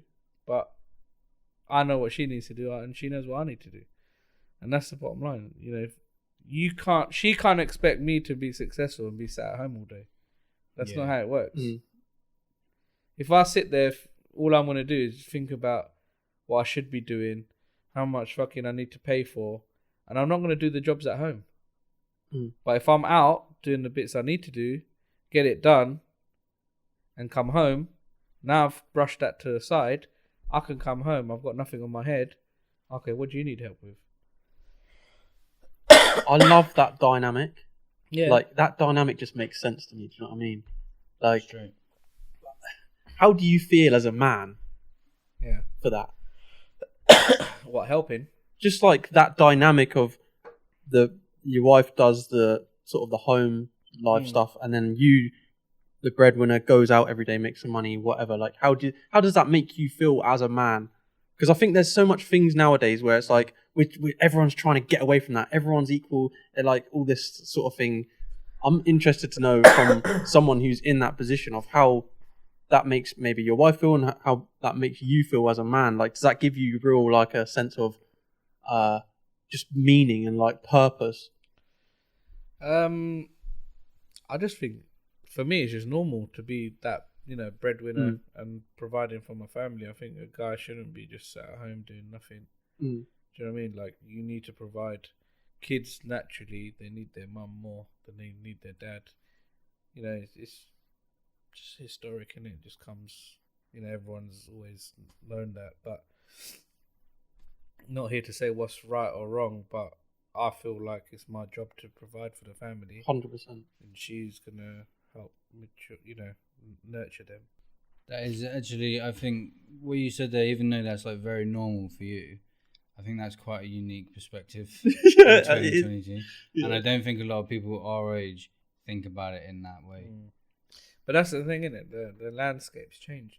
Like, people now, it's equal opportunity, LGBT, all this stuff going on, bro. Nothing's normal anymore. No. The normal that we know is not normal anymore. It's different to 20 years ago. Like, people think, same-sex marriage, same-sex, raising kids and stuff like that is normal. It wasn't normal to us. So if you've got two mums, who's going to go to work and provide for the kids? Do you get what I mean? Whereas if you've got husband and wife, the husband goes to work and the wife stays at home. But you know what? That the husband goes to work and the wife stays at home is like a basic setup. Like, it's not complicated. There's no like, oh wait, so do I? Oh no, do I go to work? No, it's like no confusion. Yeah, it's like, okay, so I go to work and you stay here and look after the kids. Yeah. There's no fucking confusion there. Yeah, but that's what I mean. Like, with the landscape changing, everyone, the cat and the dog's gonna have to go to work. Yeah, doesn't matter if you got husband and husband, wife and wife. You're gonna have to send your cat, your dog, and your children. Yeah, all to work because the cost of living is fucking crazy, bro. Oh, that's fucking hilarious. I used to think that when I was a kid. I used to leave to go to school, and my cat Jessie would just be chilling. And I'd be like, "How come Jessie doesn't have to go to school?" Well, soon, bro. Jessie's gonna need to get a job. Need a fucking Jessie's gonna need a high vis and a fucking hat because it needs to be seen. It needs to enroll onto the register. Yeah, but this is what I'm saying. Like, times are changing. People need to get with the program. Yeah, sooner or later, this breadwinning business ain't gonna be enough, bro. Everyone's gonna have to fucking pay for their own slice. Do you get what I mean? They'll pay for their own slice. That's of bread. the way it's going. Yeah, cost of living, mate. I'm telling you, it's the biggest problem now. Yeah, you could have been comfortable last year, and this year you're not. 100%. Yeah. Well, more likely to have been comfortable last year than this year. Yeah. For some people, it depends what you were doing. It depends if you had a job. It depends what type of job it was. Well, let me tell you something. Even with a good paying job, it's not enough, bro. It's not enough for you to. It's not enough for you to go forward. It's enough for you to stay still. Yeah. Not enough for you to go forward. That's how I feel at the moment. Like, I'm still even if you had your pay rise, it's not going to be more than inflation. No, 100%. Yeah, and most places aren't doing pay rise because they can't afford to, because the economy is lower than what it was before. So how can inflation go up and they give you a pay rise but their business is down? That makes no sense. Why would I pay more when I'm making less, when the cost is going up? Just because the inflation's... for people to think like that, oh yeah, inflation's gone up, we should... No, it doesn't make sense. And the people that are just not thinking about it and just doing it because they think it makes sense, are the ones that aren't making fucking good business decisions, and they're not going to be around for long. Do you get what I mean? It's like I said earlier about you having a pot of money and me just giving it to you, all of it. Now this person's like, fuck off. Like, I ain't fucking supporting you lot. Now I'm fucking out of a supplier. I'm fucked. People think they're doing the right thing, but they're not. Your invoice might come in a day before his one. So me thinking, oh yeah, he should get paid first. But there's different kinds of people, right? So there's people who, they have a job, they're not stagnant, but they're steady, but they're not progressing necessarily. And there are people who are comfortable with that. There are people who, there's, two types of people in that job. There's people who are comfortable with that and they're content. And there's people who are saying, hang on a minute, what the fuck's going on here? I'm working all this time, I'm doing all this. Well, how am I not putting in enough? How am I only just affording to fucking put food in my mouth and put a shelter over my head? Yeah. And then there's people who go the extra mile. They do a business, they work and they run a business, and they take the risk. They take the savings of what I've made over here, they invest it in a business, and they take that risk of potentially it leveraging past their time. For example, you're employing other people, you're using other people's time to make you money. You're not limited by your time, you're not limited by your personal productivity of the job that you can do with your time, say your day job.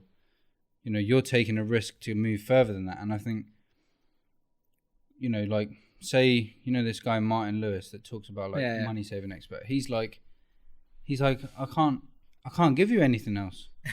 He's like, well, he's run out of ideas. It doesn't work. He's like, it doesn't work now. Well, he's run out of ideas. No, he said his ideas don't work. He said, I can't help you. He's like, I can't fucking help you. He's like, now everyone's fucking screwed. If he can't save you money, we're fucked. He's like, you need to make more money. You need to fucking work it out. He's like, this doesn't fucking work now. Get your cat a high vis on Amazon, bro. Send it down the job centre. Yeah, trust me. Listen, this is what I've been saying for a long time. It's gonna get more expensive. It's gonna get more difficult. Yeah, people need to start learning to fucking do more, work more. I'm sick and tired of seeing people, they're posting up, oh, finish work, I'm so tired, and I just think, fucking done nothing, sat at a desk for 8 hours, and you're fucking complaining about coming home and you're fucking shattered, and should I go out, should I not go out? Bro, you're fucking doing nothing all day, bro. Especially a desk job. Yeah. A lot of people's desk job is just... Bro, whatever it is, they're used to it. Yeah. That is your job. You can be a fucking rock climber or fucking fire... Whatever your job is, that's what you're trained to do. Yeah? If that's what you get paid to do and that's your speciality, how can you complain about it? After doing your 8-hour shift or whatever. You've still got all those hours to learn new skills or do fucking something else for yourself. There's so much ways of people to make money, to do more than what they're doing. People just content with, like you said, they're content with what they're doing. At work, remember I told you about that job where I was doing 500 tickets compared to everyone else. That guy was content with that job. He was saying, yeah, I got good on his appraisal. I fucking went in, I got a good. I should have been happy. I said, no, how comes I ain't got a very good or an excellent? I'm closing 500 tickets, so these fuckers are closing 150. I could have been content and said, yeah, good. I weren't. But that's who I am. And that's the difference between someone who wants more and someone who doesn't. Yeah? I wanted to move to the second line. I wanted to move up. They said I weren't ready for it. So I went and got a fucking better job.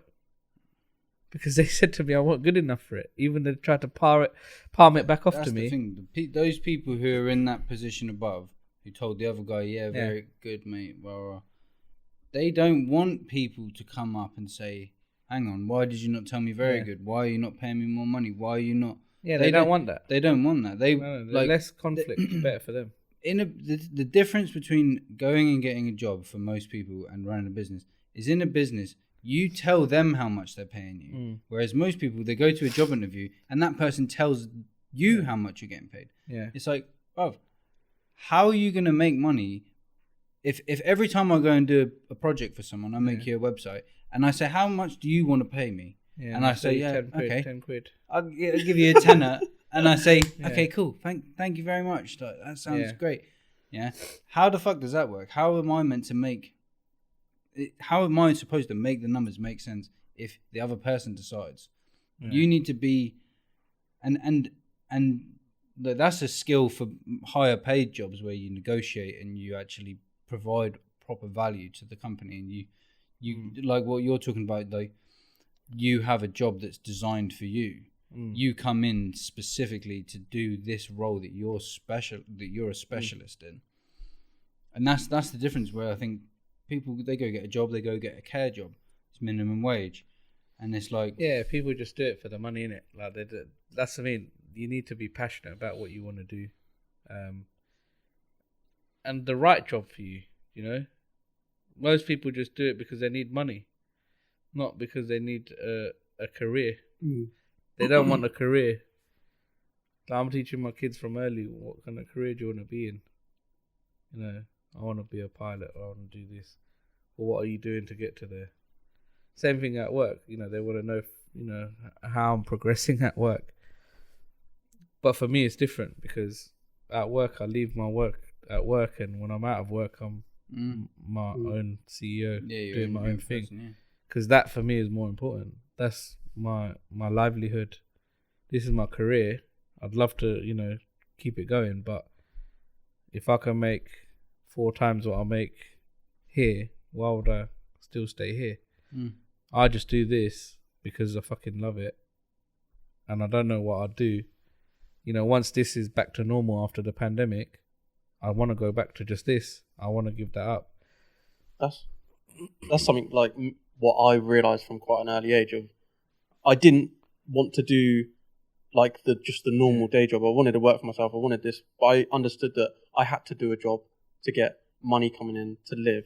So it's like, what is something that resonates with me, which is kind of easy to do, not too much stress. So I went on to driving, and it just sort of like worked away to now me being a lorry driver. It's like, it just makes sense for me. I enjoy it. I enjoy being outside every day. So yeah, I just picked something which was like outside. I hate being inside, stuck inside all day. Yeah. So I think that's an important thing for people to like kind of realize, is that even if you want to do something else, you need to find but you still need to have a job. You need to find a job which is not too stressful, which is something that you enjoy, and something that you're not going to come home but at the end of the day and just be like, fuck, like I can't do anything else, and work on your other things outside of work. Yeah. You got to be the person who's going to say no. You got to be like, I'm not fucking doing that. Or you got to be able to say, I remember I got a job and I was working in McDonald's. I was there for about 3 hours, bruv. Because they were like, someone knocked over about 2,000 eggs or something. This massive thing of eggs everywhere, bro. Massive. I can't even describe millions of eggs.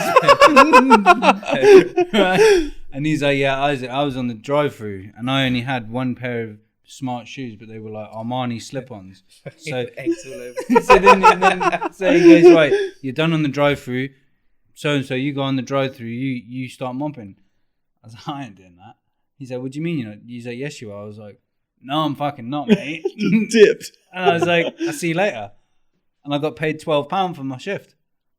I was like, yeah, see you later. Like, yeah, no, maybe I shouldn't have done that, but I wasn't in a position where I really, really needed it. It was like before I started college, and maybe I was a little bit. That's the thing, isn't it? People's circumstances put people in certain, whether you take this job on or you don't take the job on. Like, most people, if their mum and dad's got money and they're happy to support them, they don't give a shit what job they get. As long as that job's, giving them enough for them to go out at the end of the week, go out drinking and whatnot. It'd be different if they had to pay for their own rent. Then they'd be looking for a better job. Then they'd be looking, knowing what responsibilities they got. Yeah. So it all depends on what your current circumstances are. And one of the reasons I work hard is because I know what my circumstances are. I know what bills I need to pay. And raising a family is not cheap. Yeah. Especially not now. Yeah. Fucking hell, you must have felt it over the last year. all the classes, and I do a lot of driving as well, mate. So fuel's not cheap. They took my last car off of me because I'd done too much mileage. Really? Yeah. Remember the BMW? They took it off me because I'd done like 15,000 miles in like 4 months. They're like, yeah, sorry, we're really strict. So imagine how much. Yeah. So imagine, like how much fuel I went through in that 4 months in between my job and driving up and down to Southampton. And so that was people's yearly fuel bill in 4 months. Yeah, basically, yeah. I was going to say that. I don't think I do 50,000 in a year. Yeah, so, just everything, man. Is like I said, you just have to want to do anything you want to do. You have to want to do it. Yeah. I think the main thing, like I said before, if you don't have passion and you want to do your own thing, just forget about it, mate. Yeah, it's too easy to quit because it takes 0 effort to quit. 0 effort. You can walk out of here and quit without even saying that you quit. Do you get what I mean? You just don't have to come back. It takes 0 energy to quit.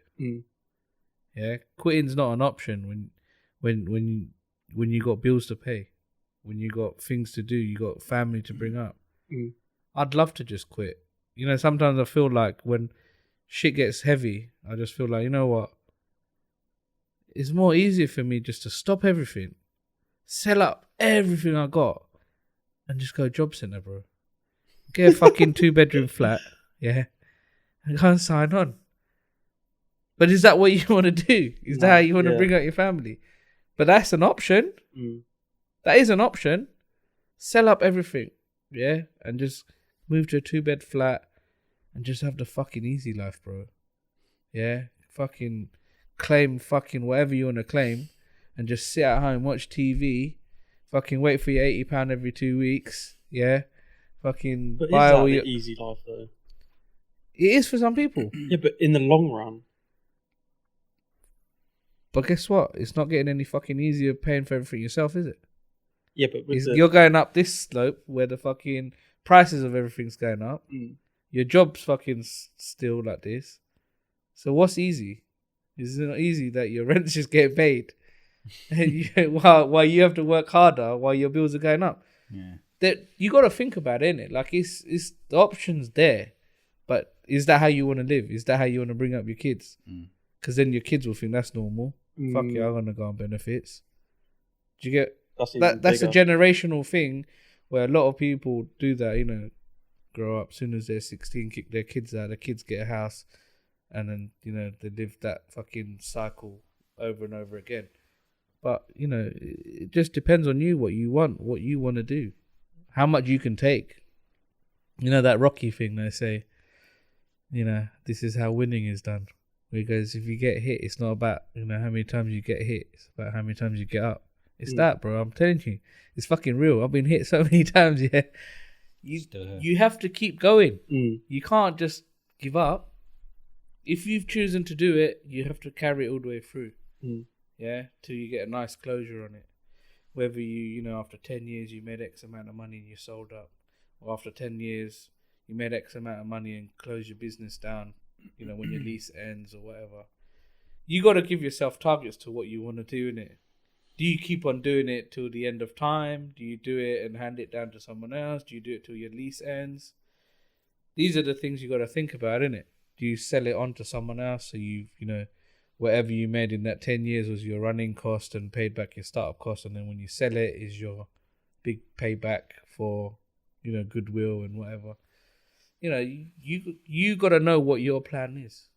You got to know what your plan is to, how to get in and how to get out. I think if you don't have an exit strategy, you're fucked. You need the exit strategy. Exit strategy. People don't make it. People make the entry strategy and then you're just left in, bro. You're just left in. People make the entry, get kicked out, bro, straight away. It happens, bro. Like I said, my business in Woking, that I started it in October. Within October the next year, bro, I was like, fuck this shit. I ain't doing it no more. The sales are going this direction. I'm thinking it's supposed to go that way. It was going this way to a point. It's like, mate, it cost me more money to stay open than to fucking close it. I just closed it. Mm. Let everyone go. But that wasn't my fault. I knew it wasn't my fault. So I didn't feel bad about it. I just focused on Southampton. Mm. Mm. But that's what I'm saying. It's about how many times you can get back up after taking hit after hit. Like each time in Woking, I was taking a hit. They closed the road off. They made it one way. Then they started digging up the floor. Then they started kicking me out the fucking premises to move me to somewhere else. Each time was just a blow. This pandemic, every time it opened, closed. It's like opening a brand new business again. Restart all the marketing again. Start hiring again. Start doing... Bro, it's a fucking marathon. It's not easy. Mm. Marathon, not sprint. It's definitely... If anyone says business is easy, you should do this. No, you take it in your own step. It's for different people. You know, take it at your own pace. Mm. If you sit there taking it at someone who's fucking got millions of pounds behind them, it's a different story. They don't care if the fucking business is fucking shit or not. They got enough money to cover it. But realistically speaking, that's not a good way to judge your business, is it? If you're having to fucking pay for it. Just because you can doesn't mean it's right. It doesn't mean that business is making money. Mm. You're better off having a business that runs itself, and if it doesn't, close it down. Because that is business. If it's not generating you money, you need an exit strategy. Mm. Yeah? If you can sit there and just cash burn all you want, if the business isn't making you money, it's not a business. It's a hobby. Yeah, it's a hobby. I think a lot of people need to understand that. You know, if you want, you know, if your business isn't making money, man, get out. I got out of my business straight away as soon as it weren't making money. As soon as, you know, after 10 years of doing the shops, weren't making money, we got out, sold up straight away. Like, there's no shame in it. Yeah, there's no shame. There's no shame in it, mate. Mm. The shame is when you're fucking homeless because you didn't get out or you didn't close up properly or fucking... That's not even a shame. You're just a casualty of war, bruv. Mm. Yeah? Casualty of an economical war. Yeah. Yeah? Because business is not easy. For real. Mm. I'm not supposed to be motivating people, but... No, don't do it. I'm just... Don't do it. No. We often talk about how people don't realise who they are in the team. There's a lot of guys who think that they're the alpha, and you look at him and you think, bro, you're not the fucking alpha. Yeah. Like, you're nothing like it. You're the fucking scapegoat. You're the one that we're putting this in your name so that when we fucking run off, yeah, do a runner, bro, it's all on you, bro. Yeah, Like, yeah, no, you're the alpha, mate. Yeah, like you're the guy that we're gonna sweeten up and fucking the attention leave for dead. seeker. That's what you are. Like, people got to understand who they are on the team. What kind of character are you? How do you? Yeah. What dynamic do you work best in? What can you apply yourself to? And I think people want the status of being a business owner. They like the idea of owning a business and making money. But are you that character? Do you have those traits? Do you have those tendencies to be that character consistently, to play this the whole way out? Yeah. And if you don't, then it probably isn't for you. So look at the thing where you can apply yourself and generate something which is, it doesn't need to be money. It doesn't need to be fame or all of this. It's your version of success. What's your version of success? What's the vehicle to carry you to your version of success? Yeah. No, I think, I mean, to be fair, your success is going to be whatever you hold tight to you, innit? Like, you know, for some people, oh yeah, I want to get famous, or some people, I want to make X amount of money, or some people, I need to have, you know, this many shops or this many houses. Everyone's got their, you know, judgment. But that's why I said, for me, I'm not going to say how much money or anything. I'm just saying financially free. That's what I need. Just need financial freedom. I want to be able to do whatever I want to do when I want to do it. None of this fucking, oh yeah, I'm not going to get enough sleep now because I have to do this or I've said this. I'm the most fucking reliable person you can fucking be. Yeah, because if I give you my word, I'm pretty much there. Do you know what I mean? You don't know what I've been through. I might have gone through a fucking blizzard or whatnot, but I'm here. Yeah, do you get what I mean? Like, I love I'll that. go to work and my colleague will be like, rough night last night. I was like, no, I'm just going today. I just going to my eyes are fucking like this, yeah. Should we have a coffee? Yeah. Well, let's go. But do you get what I mean? Like, if I give you my word, and I think that's what means a lot to me. Like, if I give someone my word to do something, people can, I live by that. If I say to someone, this is what I'm going to do for you, or this is what I can do for you, this is what, this is, let's see what we can do. I'll stick to that to the best I can. I always say it. Unless I can't do it or something stopped me from doing it, I had every right intention to do what I said I was going to do. It's true, right? I mean, Isaac knows me very well towards everything that I've said. I said I'll do it. It gets done. To the best of my ability, unless something stops me from being able to do that. Yeah, I'm not one to start fucking lying to people or selling people dreams. Yeah, like I've helped people finding venues to do their events. I found, musicians, of signed them, helped them, what do they call it? Development of artists, release music, done this, that. Everything I've done, I've done for other people, but at the same time I've done for me because of your success. If you become successful, then that's like a tick box to me, like, I've done something. Do you get what I mean? Like, if I've got you somewhere, that's a win for me because I've fucking developed this guy with, don't forget, I'm coming from zero background in everything that I've done. No background in IT, no background in business, no background in fucking music, no background in fucking anything, mate. Yeah, except for fucking hustling. Yeah, that's the only thing I've got. And I've had that from day dot. But that's what I'm saying. These people who said they can't do. I couldn't do shit, mate. I fucking went for my first interview. They told me to answer 12 questions for IT. They said we'll be back in, like, or just give us a call when you finish, like, and we'll come back in. I looked at the questions, yeah. I couldn't fucking answer it. So like 20 minutes is gone now, and they're like, "Are you ready?" Yeah, they're coming in. I thought, fuck, just turn it around, turn the paper back around, put it on the ground, yeah, on the table. They started interview. They started asking me questions. So can you do this? Can you do? Yeah, my supervisor's gonna teach me that. I don't know it yet, but he's gonna show me how to do that. Okay, fucking 20 questions later. Yeah, my supervisor's gonna show me that. So that was my first interview. Yeah.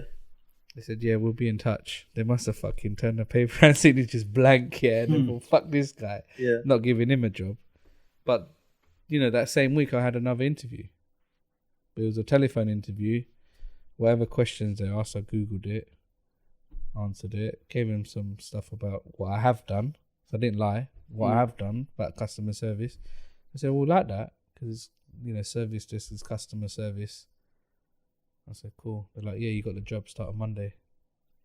Cool. And that's the one I said that where, I worked my way up and done what I had to do. And that was the start of my IT career. That's good. But like I said, you don't have to be an expert. You just have to fucking give it a go, mate. And just be passionate about what you do. Willingness to learn, yeah. And just being fucking, like I said, most people won't get a job because they're too fucking egotistic about they're self-employed or this job's not fucking good enough for me. Well, you saying that when you're fucking homeless on the fucking street because nothing's good enough for you. Yeah, don't think you're gonna be a boss when you can't be a fucking employee. Because guess what? If you become a boss and you've never been an employee, your employees will never fucking respect you. Because it's all fucking good, you being boss, but have you fucking lifted, your finger once in your lifetime to tell me what I'm doing? Like, I wouldn't have respect for certain people telling me what to do if you've never been in that position and don't know what I'm talking about when I say, yeah, I'm pulling this cable and I'm swapping this out and this and that, and you're saying, what's that? Well, if you fucking don't know what I'm doing, how can you manage me? How can I respect you? Yeah. I can respect you, but I can't respect you for the work. Or for what you're trying to tell me. Yeah. Like, if I'm telling you how I'm doing it and you're telling me how to do it another way, but you've never fucking lifted your finger in your life to do this job, how can I respect you? It's like you being a chef I'm a lorry driver. You're a lorry driver? Yeah, literally. Okay, so me telling you how to fucking drive a lorry. I get this all the time, like at work. Like the other day, I've got these massive tall pallets, right? Yeah. And I've got to like load them up a certain way, and then they're like, it's like 3.5 ton with these 7 pallets, and then there's 5 pallets at the back or whatever. And what I've got to the place, and the first ones have like fallen over to the side, right? You're fucking dodgy driver. But I've strapped them everything. But they've come to me and it's like, why have you strapped it that way? Because that's how it needs to be strapped. Well, no, you could strap it this way. It's like, no, because then it would fall over this way. It would come back or whatever. And he's the guy who's never drove a lorry in his life, doesn't understand how my lorry works. Yeah. The fact that you can't have, because the pallets are long ways and he wanted to put them in short ways. There's too much weight on the front if you've got them short ways. So listen, you're the expert in the field, isn't it? exactly. And you're the but he's trying to argue with me of like, you need to do it this way. So you got no respect for the guy. And I remember that when I was working, what I said about when I got fucking beaten up. I remember seeing Isaac. He said, I got beaten up. These guys, they're like, so how come you're the boss? How come you come in here whenever you feel like it and you just make a mess and we clean it up? And it's like, because I was acting like some dickhead boss. Yeah. And because they never saw me in there flipping burgers and wrapping burritos and fucking making milkshakes, they didn't give a fuck. They literally did not give a fuck. Because they don't, no one wants to feel made to feel like you're some small person that is being belittled or everyone's job is important. Don't get it twisted. Everyone's job in every business is important. So the minute you come in and you're being fucking Mr. CEO, then who the fuck are you? You just come out of nowhere and telling them what to do. It's different from the main owner because they've hired them and they've seen them do the graft and whatever. Whereas you've not come from that background. Fuck this guy. They'd like, who the fuck hell this guy, that's it. It's true. That's what's going to happen. Yeah. Yeah, how long have we been going? We've been going for a long good. time. I think we finish it off with a little question. Yeah. What would you tell your 16-year-old self with all the knowledge that you know now? What would be like the biggest thing that you could tell him to like help him through the process that you've gone through? Or someone sat at home who's 16. Like, I'm just waiting for my son to become 16 so I can tell him what exactly he wants to do. But the main thing is, I want him to be passionate about whatever it is he wants to do. Whether he wants to go into business, whether he's going to uni, whatever courses that he's picking, he needs to make sure he's going to fucking enjoy that. Because, you know, the best thing for you to do is have an interest in what you want to do. It's in anything, whether it's business, school, education. If you don't like it, you're going to switch off. If you don't find it interesting, you're going to switch off. Same reason why I said to him, if he wants to do rugby, do it because you want to do it. Don't because you're trying to please me or my wife that you want to do rugby because your brother and sister's playing football. Do it for your own sake. Do it because you like it. Do it because you know. And that's why I try to tell anyone and everyone, bro. Just do what you like doing. Yeah, you're on this slope. Yeah, it's not even ground on wherever you start on anything. On anything you start, you're starting like this. It's uphill. Yeah, unless you're a fucking expert at what you do, then it becomes that. But for anything else, you're here. Yeah, any job that you do, any business you start, you're on this. Yeah, you're not fucking. Yeah, I'm the fucking best at doing this. Don't matter, mate. The minute you start, your bills start going up. So you're like this already. Because you need to generate income to bring it back to here. Yeah? So whatever you do, just hard work. Be passionate. Hard work, passionate. That is my 2 words. I've been using it the whole fucking way through. Hard work, passionate, and just don't give up, mate. You know, you don't lose until you quit. Yeah? The saying goes, quitters never win and winners never quit. That's it. It's as simple as that. The minute you say it's over, it is over. 100%. Yeah, the rest of it is a learning curve. Whether it costs you money or not, it's a learning curve. you can have, 350 grand loss or £1 million loss. It's not a loss unless you fucking give it all up.